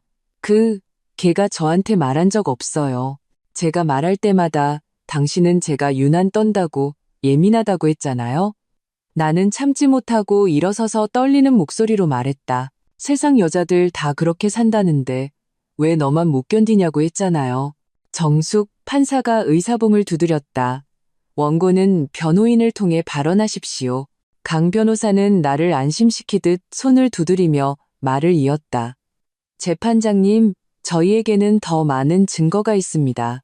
피고 측이 재판 전에 제출한 소위 원고의 정신이 불안정하다는 증거 자료들은 기술 감정 결과 명백한 위조 흔적이 발견되었습니다. 강 변호사는 기술 전문가의 감정 보고서를 제시하며 그 대화 기록에 타임스탬프가 수정되었고 일부 내용은 짜깁기된 것이라고 지적했다. 판사의 표정은 점점 더 굳어졌다. 이것은 심각한 위증 행위입니다. 판사가 엄격하게 박민준의 변호사를 보았다. 어떻게 설명하시겠습니까? 변호사의 이마에 땀이 맺혔다. 재판장님, 그 자료들은 저희 의뢰인이 제공한 것이고 저희는 단지 제출 의무를 다했을 뿐입니다. 즉, 진위 여부를 확인하지 않았다는 말이군요. 판사가 차갑게 물었다. 상황이 불리해지자 박민준이 갑자기 일어섰다. 재판장님, 발언을 요청합니다. 허락을 받은 후 민준은 나를 향해 돌아섰다. 그의 표정은 갑자기 지극히 성실하게 변했다. 서연아, 나와 엄마가 잘못한 점이 있다는 거 인정해. 하지만 5년의 결혼 생활, 조금도 그리운 점이 없었어? 그날 엄마가 널 때린 건 잘못했지만 이미 뉘우치고 계셔. 우리 집에 가서 다시 잘 살아보자. 응? 이 갑작스러운 참회에 나는 멍해졌다. 한때는 이런 말투에 마음이 약해지고 어쩌면 그가 변할지도 모른다고 생각했을 것이다. 하지만 지금 나는 역겨움만을 느꼈다. 이것은 법정에서의 연기에 불과했다. 박민준 씨, 나는 그의 눈을 똑바로 쳐다보았다. 5년 동안 내가 당신에게 얼마나 많은 기회를 줬는지 알아요? 당신 어머니가 나를 모욕할 때마다 당신은 항상 그분 편에 섰어요. 내가 대화를 시도할 때마다 당신은 그게 내 문제라고 했어요. 그 뺨 한 대가 나를 깨웠어요. 이건 결혼이 아니라 노예 생활이었어요. 방청석이 술렁였다. 판사가 몇 번 의사봉을 두드리고 나서야 질서가 회복되었다. 재판장님, 강 변호사가 사실을 말했다. 제 의뢰인은 이 결혼에 대해 완전히 절망했습니다. 저희는 법원이 이혼을 판결하고 가정폭력처벌법에 따라 상응하는 배상을 해줄 것을 요청합니다. 15분간의 휴정 후 판사가 다시 자리에 앉았다. 표정은凝重했다. 본 법정은 원고가 제출한 증거가 가정폭력 사실의 존재를 충분히 증명한다고 판단합니다. 피고 측은 이를 효과적으로 반박하지 못했을 뿐만 아니라 위증 혐의까지 있습니다. 이 부분은 본 법정이 별도로 처리하겠습니다. 결혼 관계가 완전히 파탄에 이른 점을 감안하여 본 법정은 이혼을 허가합니다. 나는 안도의 한숨을 내쉬었고 눈물이 왈칵 쏟아졌다. 5년의 악몽이 마침내 끝났다. 재산분할에 관하여 판사가 말을 이었다. 가정폭력의 정황 및 원고가 혼인기간 동안 입은 정신적 손해를 고려하여 본법정은 다음과 같이 판결합니다. 공동예금 5천만 원 중 3천만 원은 원고에게, 2천만 원은 피고에게 귀속됩니다. 혼인 후 구입한 공동재산인 오피스텔은 시가에 따라 분할하되 원고가 45%, 피고가 55%의 지분을 갖습니다. 또한 피고는 원고에게 정신적 손해배상금으로 1천만 원을 지급해야 합니다. 이 결과는 우리가 예상했던 것보다 훨씬 좋았다. 강 변호사가 내 손을 꽉 잡고 작은 목소리로 말했다. 우리가 이겼어요. 하지만 판사는 아직 말을 마치지 않았다.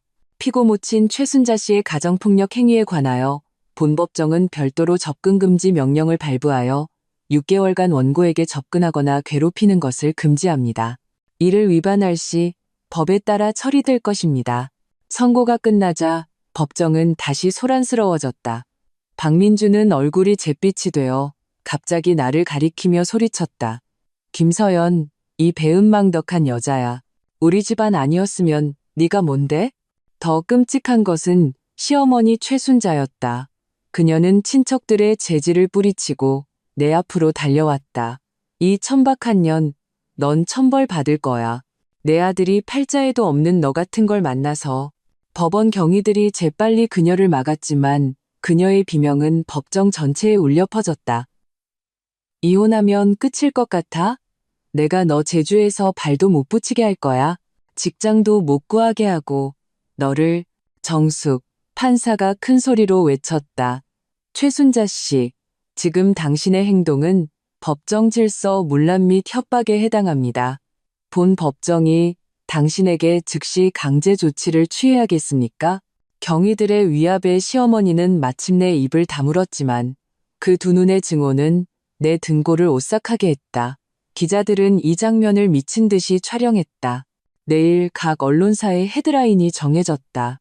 법정을 나오자 햇살이 눈부셔 눈을 뜰 수 없었다.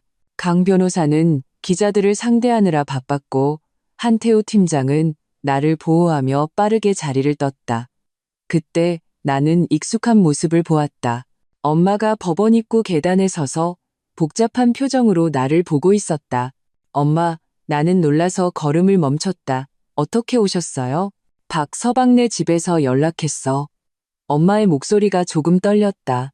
오늘 네 실체를 폭로하는 날이라고 하더구나. 그런데 내가 듣고 본 것은 그녀는 목이 메었다. 서연아, 엄마가 미안하다. 네가 그렇게 힘들게 사는 줄 몰랐어. 5년 만에 처음 듣는 엄마의 사과였다. 나는 더 이상 감정을 억누를 수 없었고 그녀의 품에 안겨 엉엉 울었다. 모든 서름, 두려움, 분노가 그 순간 터져 나왔다. 집에 가자, 아가. 엄마가 내 등을 가볍게 어루만졌다. 엄마가 데리고 갈게. 집. 나는 고개를 들어 한때 나를 실망시켰던 이 여인을 보았다. 문득 깨달았다. 집은 나를 때리고 욕하는 그 건물이 아니었고 그 혼인관계 증명서에 묶인 관계도 아니었다. 집은 나를 이해하고 지지해주는 곳이었다. 그곳이 어디에 있든 엄마, 저 지금은 못 돌아가요. 나는 눈물을 닦았다.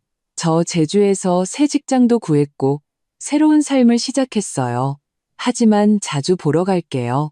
엄마는 무언가 말하고 싶어 하는 듯 했지만 결국 고개를 끄덕였다. 네가 컸구나. 엄마보다 낫다. 제주로 돌아오는 비행기에서 나는 창밖의 운해를 바라보며 만감이 교차했다. 이 소송은 이겼지만 진짜 도전은 이제 막 시작되었다는 것을 알았다. 삶을 재건하고 마음의 상처를 치유하고 다시 사람을 신뢰하는 법을 배우는 것. 어느 것 하나 쉽지 않았다. 한태우 팀장이 내 옆에 앉아 따뜻한 차 한 잔을 건넸다. 회사에서 일주일 휴가를 줬어요. 푹 쉬어요. 돌아오면 새로운 프로젝트가 기다리고 있을 거예요. 나는 감사히 차를 받았다. 감사합니다. 회사 지원이 없었다면 버티지 못했을 거예요. 사실은 한태우 팀장이 잠시 망설였다. 가정폭력 피해자를 지원하는 회사 정책, 제가 제안한 거예요. 제 여동생이 당신처럼 운이 좋지 못해서 제때 떠나지 못했거든요. 나는 그제야 그가 왜 내게 특별히 잘해주었는지 이해했다. 모두 각자의 사연과 상처가 있는 것이다. 괜찮아질 거예요. 나는 조용히 말했다. 저처럼요. 비행기가 구름을 뚫고 햇살이 창으로 쏟아져 들어왔다. 나는 미래의 길이 순탄치 않을 것을 알았지만 적어도 지금은 계속 나아갈 용기와 힘이 있었다. 그 뺨 한 대에 쓰러졌던 김서연은 과거에 남았다. 지금 일어선 것은 완전히 새로운 나였다. 법원 판결 후 셋째 날, 나는 정식으로 새 회사에 입사했다. 인사팀은 특별히 작은 환영회를 열어주었다. 동료들은 돌아가며 자기소개를 했고 아무도 그 논란에 대해 언급하지 않았다. 하지만 나는 그들의 눈빛에서 존중과 지지를 읽을 수 있었다. 마케팅팀 한태우 팀장은 나에게 사무실을 구경시켜 주었다. 여기가 서연 씨 자리예요. 그는 창가 자리를 가리켰다. 우리 팀은 현재 6명인데 다들 젊고 잘 지내요. 나는 새 컴퓨터와 사무용품을 만지며 오랜만에 직업적인 자부심을 느꼈다. 5년간의 가정생활로 세상과 단절되어 나는 직장에서의 성취감을 거의 잊고 살았다. 오후 3시에 고객 PT가 있어요. 먼저 프로젝트 자료를 검토해 보세요. 한태우 팀장은 내게 파일을 건넸다. 긴장할 필요 없어요. 그냥 참관만 하는 거니까. 나는 파일을 펼치고 즉시 매료되었다.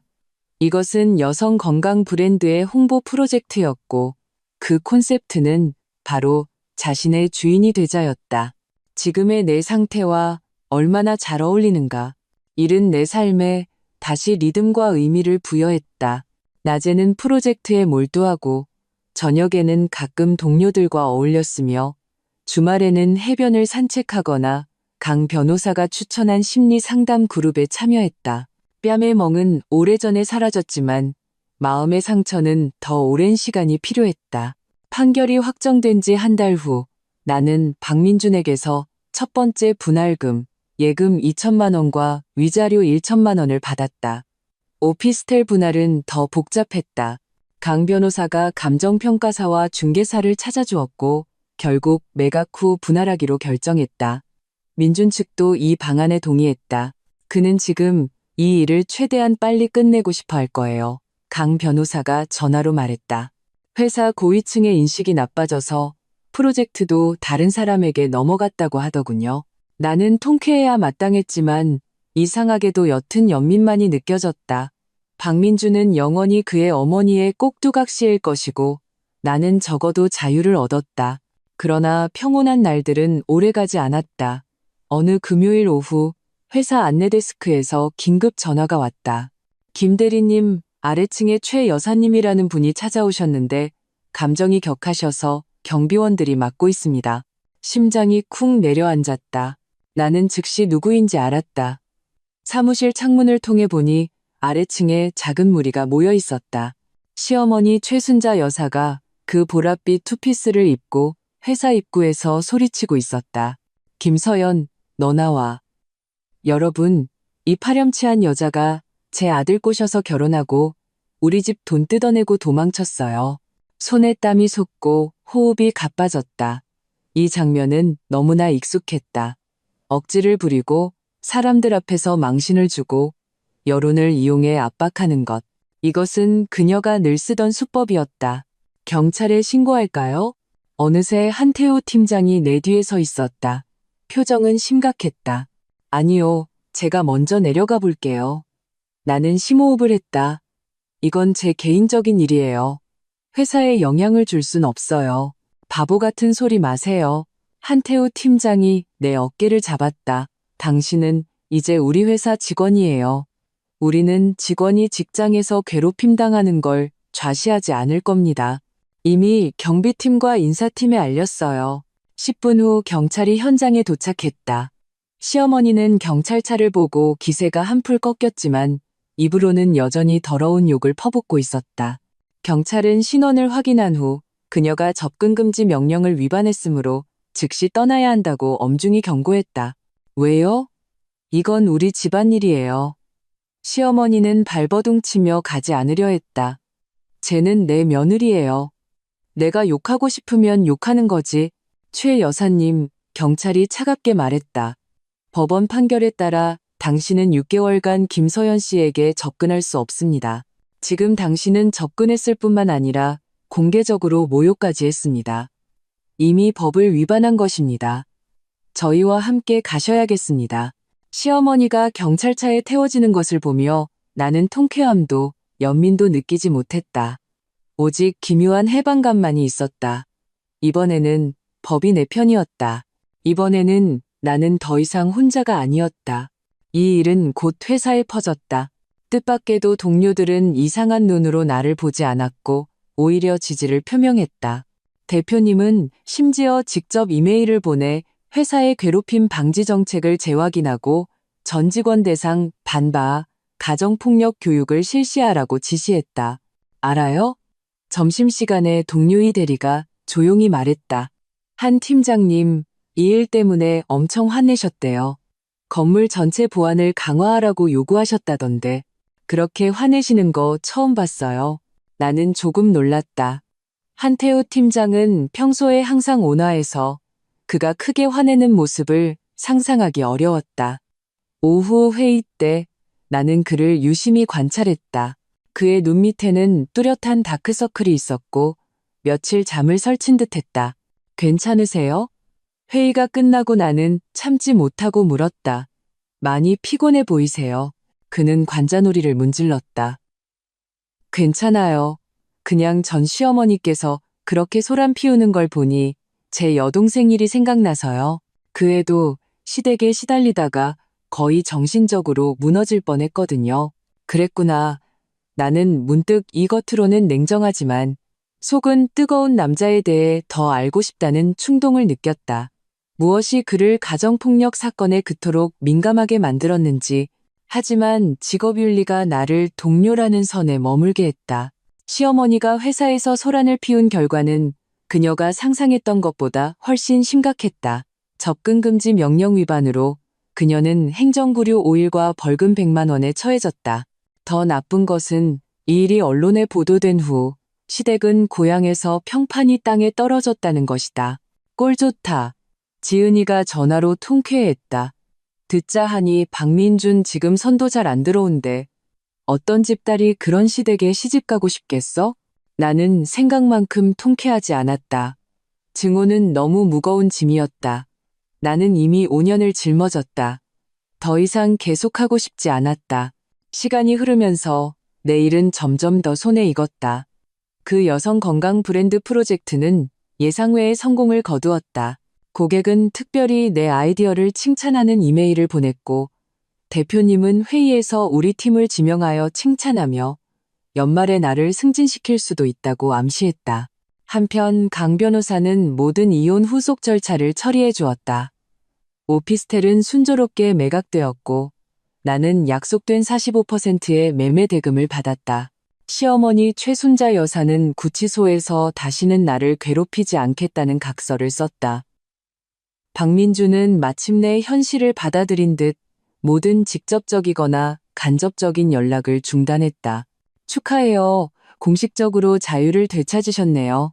강 변호사가 내 변호사로서 마지막으로 만났을 때 서류철을 건네며 말했다. 모든 법률 서류가 여기 있어요. 이제 앞으로 잘 살기만 하면 돼요. 나는 내 인생에서 가장 중요한 싸움을 이기게 해준 이 여인을 꽉 껴안았다. 변호사님 아니었으면 여기까지 오지 못했을 거예요. 아니에요. 강 변호사는 고개를 저었다. 서연 씨 스스로 걸어 나온 거예요. 변호사의 도움을 받아도 완전히 떠날 용기가 없는 사람이 많아요. 당신은 스스로 생각하는 것보다 훨씬 강한 사람이에요. 여름이 가고 가을이 왔다. 제주에서의 내 생활은 점차 궤도에 올랐다. 회사 근처에 안락한 원룸을 구했고 주말에는 서핑을 배웠으며 마음 맞는 친구들도 몇 명 사귀었다. 엄마가 제주에 한번 보러 오셨는데 내가 정말 잘 지내는 것을 보고 마침내 마음을 놓으셨다. 엄마가 예전엔 생각이 너무 낡았어. 떠나기 전 그녀는 내 손을 잡고 말했다. 여자가 이혼하면 실패한 인생이라고만 생각했지. 지금 내 모습을 보니 엄마가 알겠어. 잘못된 사람을 떠나는 것이야말로 성공이라는 걸. 10월 회사에서 단체 워크숍으로 서귀포에 갔다. 햇살, 해변, 파도, 그리고 동료들의 즐거운 웃음소리. 이 모든 것이 내게 삶의 아름다움을 느끼게 했다. 워크숍 마지막 날 밤 모두 해변에서 바비큐를 하고 있었다. 한태호 팀장이 뜻밖의 내 옆에 앉았다. 요즘 어때요? 그는 내게 구운 새우꼬치 하나를 건넸다. 제주 생활에 정말 적응했어요? 생각보다 훨씬 좋아요. 나는 웃으며 받았다. 가끔은 그 뺨 한 대가 어쩌면 운명이 준 선물이었을지도 모른다고 생각해요. 저를 깨워줬으니까요. 한태호 팀장은 잠시 침묵하다가 갑자기 말했다. 제 여동생, 지난주에 드디어 이혼했어요. 당신 기사를 보고 용기를 냈대요. 정말요? 나는 놀라서 물었다. 지금은 어때요? 고향에서 쉬고 있어요. 내년에 다시 일자리를 찾아볼 준비를 하고 있고요. 한태호 팀장의 눈빛이 부드러워졌다. 당신에게 고맙다고 전해달래요. 비록 만난 적은 없지만 당신의 용기가 그 애에게 힘을 줬다고요. 바닷바람이 내 머리카락을 스치고 멀리서 동료들의 즐거운 웃음소리가 들려왔다. 그 순간 나는 깨달았다. 나의 투쟁은 단지 나 자신만을 위한 것이 아니었다. 그것은 나처럼 한태호 팀장의 여동생처럼 그런 모든 여성을 위한 것이기도 했다. 모든 사람의 용기는 한 줄기 빛이 되어 뒤따르는 사람들의 길을 비춘다. 자유를 위하여 한태호 팀장이 갑자기 맥주병을 들었다. 자유를 위하여 나는 그의 병에 가볍게 부딪히고 마음에서 우러나오는 미소를 지었다. 제주 시내로 돌아오는 버스 안에서 동료들은 졸고 있었다. 나는 창가에 기대어 빠르게 지나가는 풍경을 보며 미래에 대한 생각에 잠겼다. 1년 전에 나는 삶이 오늘처럼 자유롭고 충실하며 가능성으로 가득 찰 것이라고는 상상도 못했을 것이다. 휴대폰이 진동했다. 한태우 팀장의 메시지였다. 다음 주 월요일에 새로운 프로젝트 킥오프 미팅이 있는데 서연 씨를 PM으로 추천하고 싶어요. 관심 있어요? 나는 고개를 돌려 앞줄의 글을 보았다. 그도 마침 고개를 돌렸다. 두 사람의 시선이 허공에서 마주쳤. 그 순간 나는 동료 관계 이상의 무언가를 읽은 것 같았지만 확신할 수는 없었다. 물론이죠. 믿어주셔서 감사해요. 나는 답장했다. 그리고 한 문장을 덧붙였다. 다음에 시간 될 때 커피 한잔 하면서 여동생분 이야기도 들려주세요. 이 메시지를 보내고 심장이 빠르게 뛰었다. 이것은 내가 처음으로 남성에게 사적인 만남을 제안한 것이었다. 누구의 아내도 누구네 며느리도 아닌 그저 김서연으로서 다시 자신을 사랑하는 법을 배운 여자로서 한태우 팀장의 답장은 금방 왔다. 영광입니다. 나는 미소를 지으며 휴대폰을 내려놓고 창밖을 보았다. 햇살은 좋았고 앞길은 밝았다. 그 뺨 한 대에 쓰러졌던 김서연은 영원히 과거에 남았다. 그리고 지금 일어선 것은 완전히 새롭고 더 강한 나 자신이었다. 1년 후 나는 새집 발코니에 서서 수평선 위로 떠오르는 아침 해를 바라보고 있었다. 이 작은 투룸 아파트는 이혼으로 받은 돈으로 계약금을 치렀다. 크지는 않지만 온전히 내 것이었다. 발코니에는 몇 개의 화분이 놓여 있고 아침 햇살 속에서 잎사귀를 펼치고 있었다. 휴대폰 알람이 울렸다. 오늘이 특별한 날임을 알려주었다. 내가 회사 마케팅팀 부팀장으로 승진하는 임명장이 공식적으로 발효되는 날이었다. 화장대 위에는 오늘 밤 축하 파티 초대장이 놓여 있었다. 동료들은 내게 서프라이즈를 해줄 것이라고 했다. 세수를 하며 거울 속의 나를 자세히 들여다보았다. 30대 여자, 눈가에는 이미 잔주름이 생겼지만 눈빛은 밝고 단호했다. 입꼬리는 자연스럽게 올라가 있었다. 1년 전 그 초췌하고 겁에 질렸던 김서연과는 판이하게 달랐다. 아침 식사는 신선한 과일과 통밀빵이었다. 나는 천천히 즐기며 휴대폰 메시지를 확인했다. 엄마가 음성 메시지를 보냈다. 딸, 엄마가 고향에서 묵은지 보냈으니 택배 꼭 받아라. 오늘 밤 파티 때 예쁘게 입고 가. 나는 웃으며 알았어요. 선 보러 가는 것도 아닌데라고 답장했다. 이지은의 메시지가 뒤를 이었다. 김 부팀장님, 잊지 마. 오늘 밤 그 빨간 드레스 입은 모습 꼭 봐야겠어. 한 팀장님 눈에서 하트 뿅뿅 나올걸. 내 얼굴이 이유 없이 뜨거워졌다. 지난 반년 동안 나와 한태우 팀장은 확실히 점점 더 가까워졌다. 업무적인 커피 타임에서 주말 등산으로, 프로젝트 토론에서 일상 공유로. 하지만 우리는 항상 미묘한 거리를 유지했다. 누구도 그 선을 넘지 않았다. 어쩌면 우리 둘 다 과거의 상처를 안고 있어서 섣불리 시작하기를 조심스러워했기 때문일지도 모른다. 아니면 우리 둘 다 지금의 상태를 너무 소중히 여겨 모험을 하고 싶지 않았기 때문일지도. 회사에 도착했을 때 안내 데스크 직원이 비밀스럽게 선물 상자 하나를 건넸다. 김 부팀장님, 오늘 아침에 배달된 거예요. 상자 안에는 섬세하는 목걸이가 들어있었다. 펜던트는 작은 해바라기 모양이었다. 서명은 없었지만 카드에는 한 줄의 글씨가 쓰여 있었다. 언제나 햇빛을 향해 있기를. 나는 펜던트를 만지작거리며 심장이 빠르게 뛰었다. 한태우 팀장. 이 목걸이는 명백히 회사에서 보낸 것이 아니었다. 너무 사적이었다. 오늘 밤 축하 파티에 이것을 하고 가야 할까? 이것은 어떤 신호일까? 김 부팀장님, 아침 회의 시작해야 합니다. 비서의 목소리가 내 생각을 끊었다. 회의 후 대표님이 나를 사무실로 불렀다. 서류 하나를 건네주었다. 서연 씨, 다음 달에 부산에서 업계 콘퍼런스가 있는데 당신이 회사 대표로 갔으면 좋겠어요. 한태우 팀장이 동행해서 든든할 거고요. 나는 서류를 펼쳤다. 여성 리더십에 관한 포럼이었다. 나는 연사로 초청되어 직장 여성이 어떻게 어려움을 극복하는지에 대해 공유해달라는 요청을 받았다. 너무 갑작스러워요. 나는 조금 당황했다. 저는 강연 경험이 별로 없는데요. 회사 내부 교육 때 당신 발표가 아주 인상적이었어요. 대표님은 미소 지었다. 그리고 당신의 이야기 자체가 아주 영감을 주잖아요. 물론 결정은 전적으로 당신에게 달렸어요. 사무실을 나와 나는 바로 한태우 팀장의 자리로 갔다. 이 강연 초청 미리 알고 있었죠? 나는 서류를 그의 책상 위에 놓았다. 그는 고개를 들어 온화한 눈빛으로 말했다. 제가 추천했어요. 당신의 경험이 많은 사람에게 영감을 줄 수 있을 거예요. 하지만 저는 그렇게 자세하게 공개적으로 말해본 적이 없어요.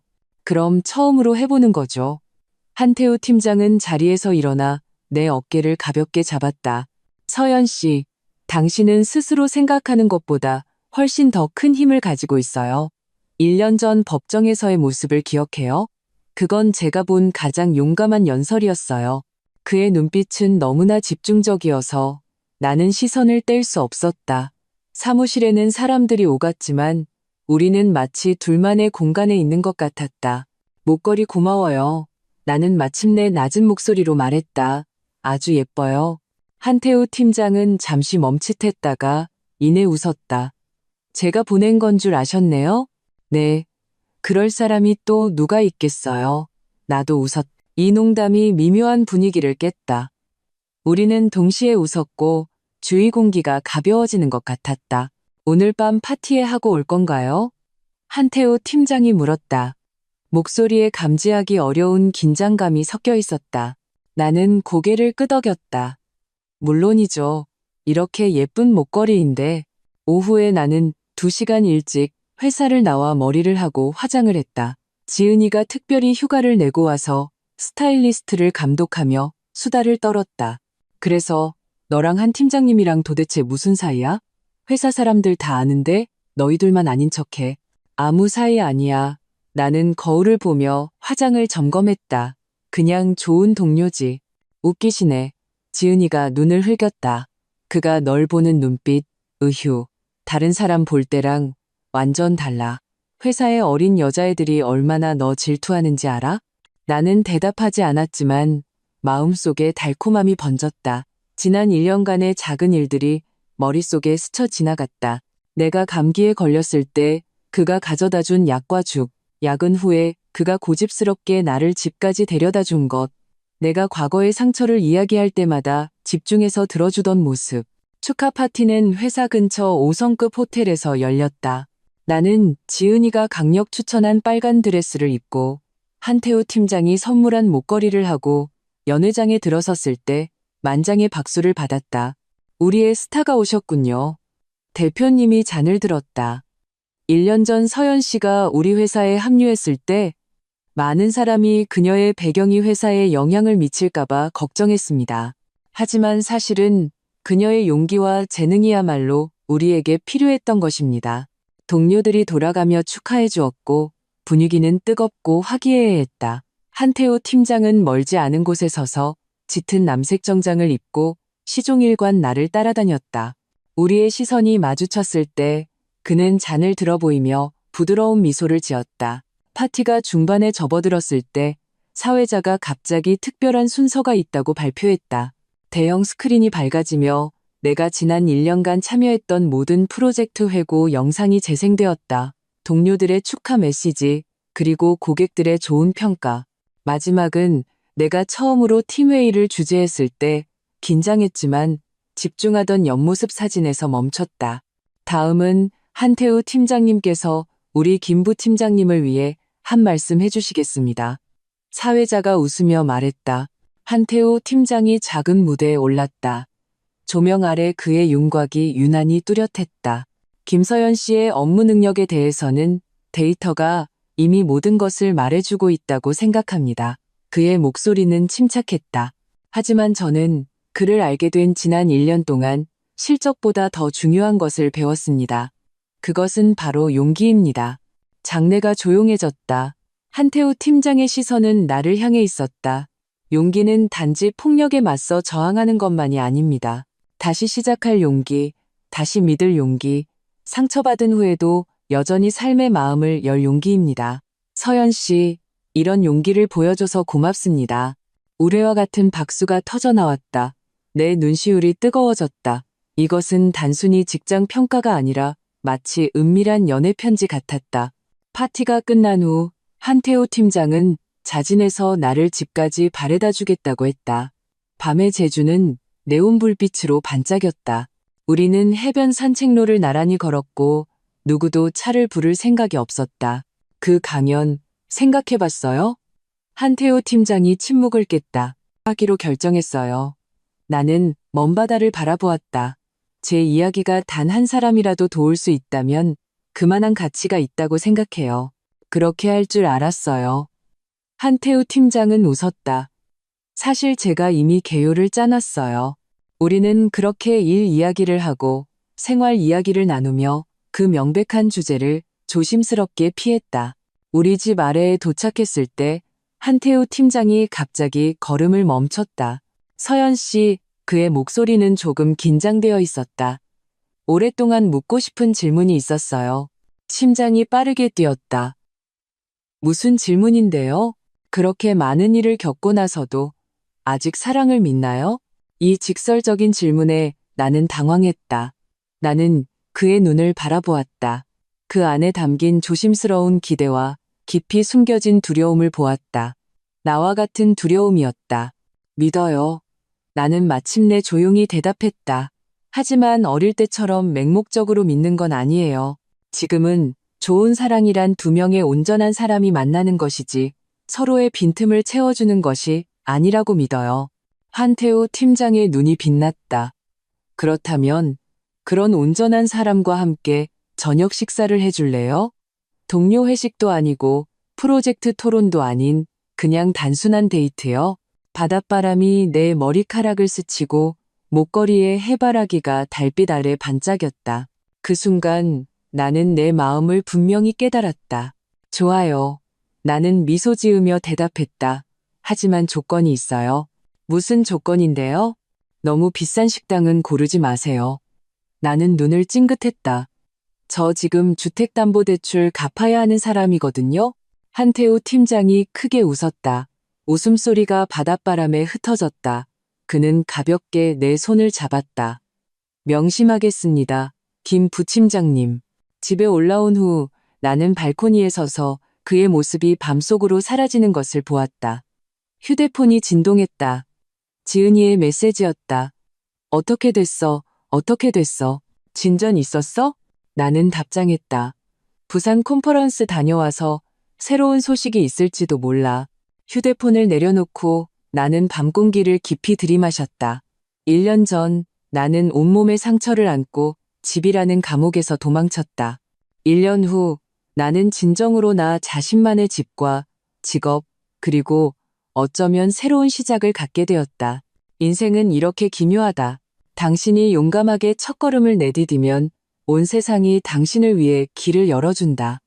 그 뺨 한 대가 나의 결혼을 박살냈지만 잠자고 있던 나의 용기를 깨웠다. 지금의 나는 더 이상 그 순종적인 며느리가 아니라 불사조처럼 다시 태어난 김서연이다. 내일 해가 뜨면 또 다른 새로운 시작이 될 것이다. 그리고 이번에는 나는 준비가 되었다. Start typing a prompt. Run. Control.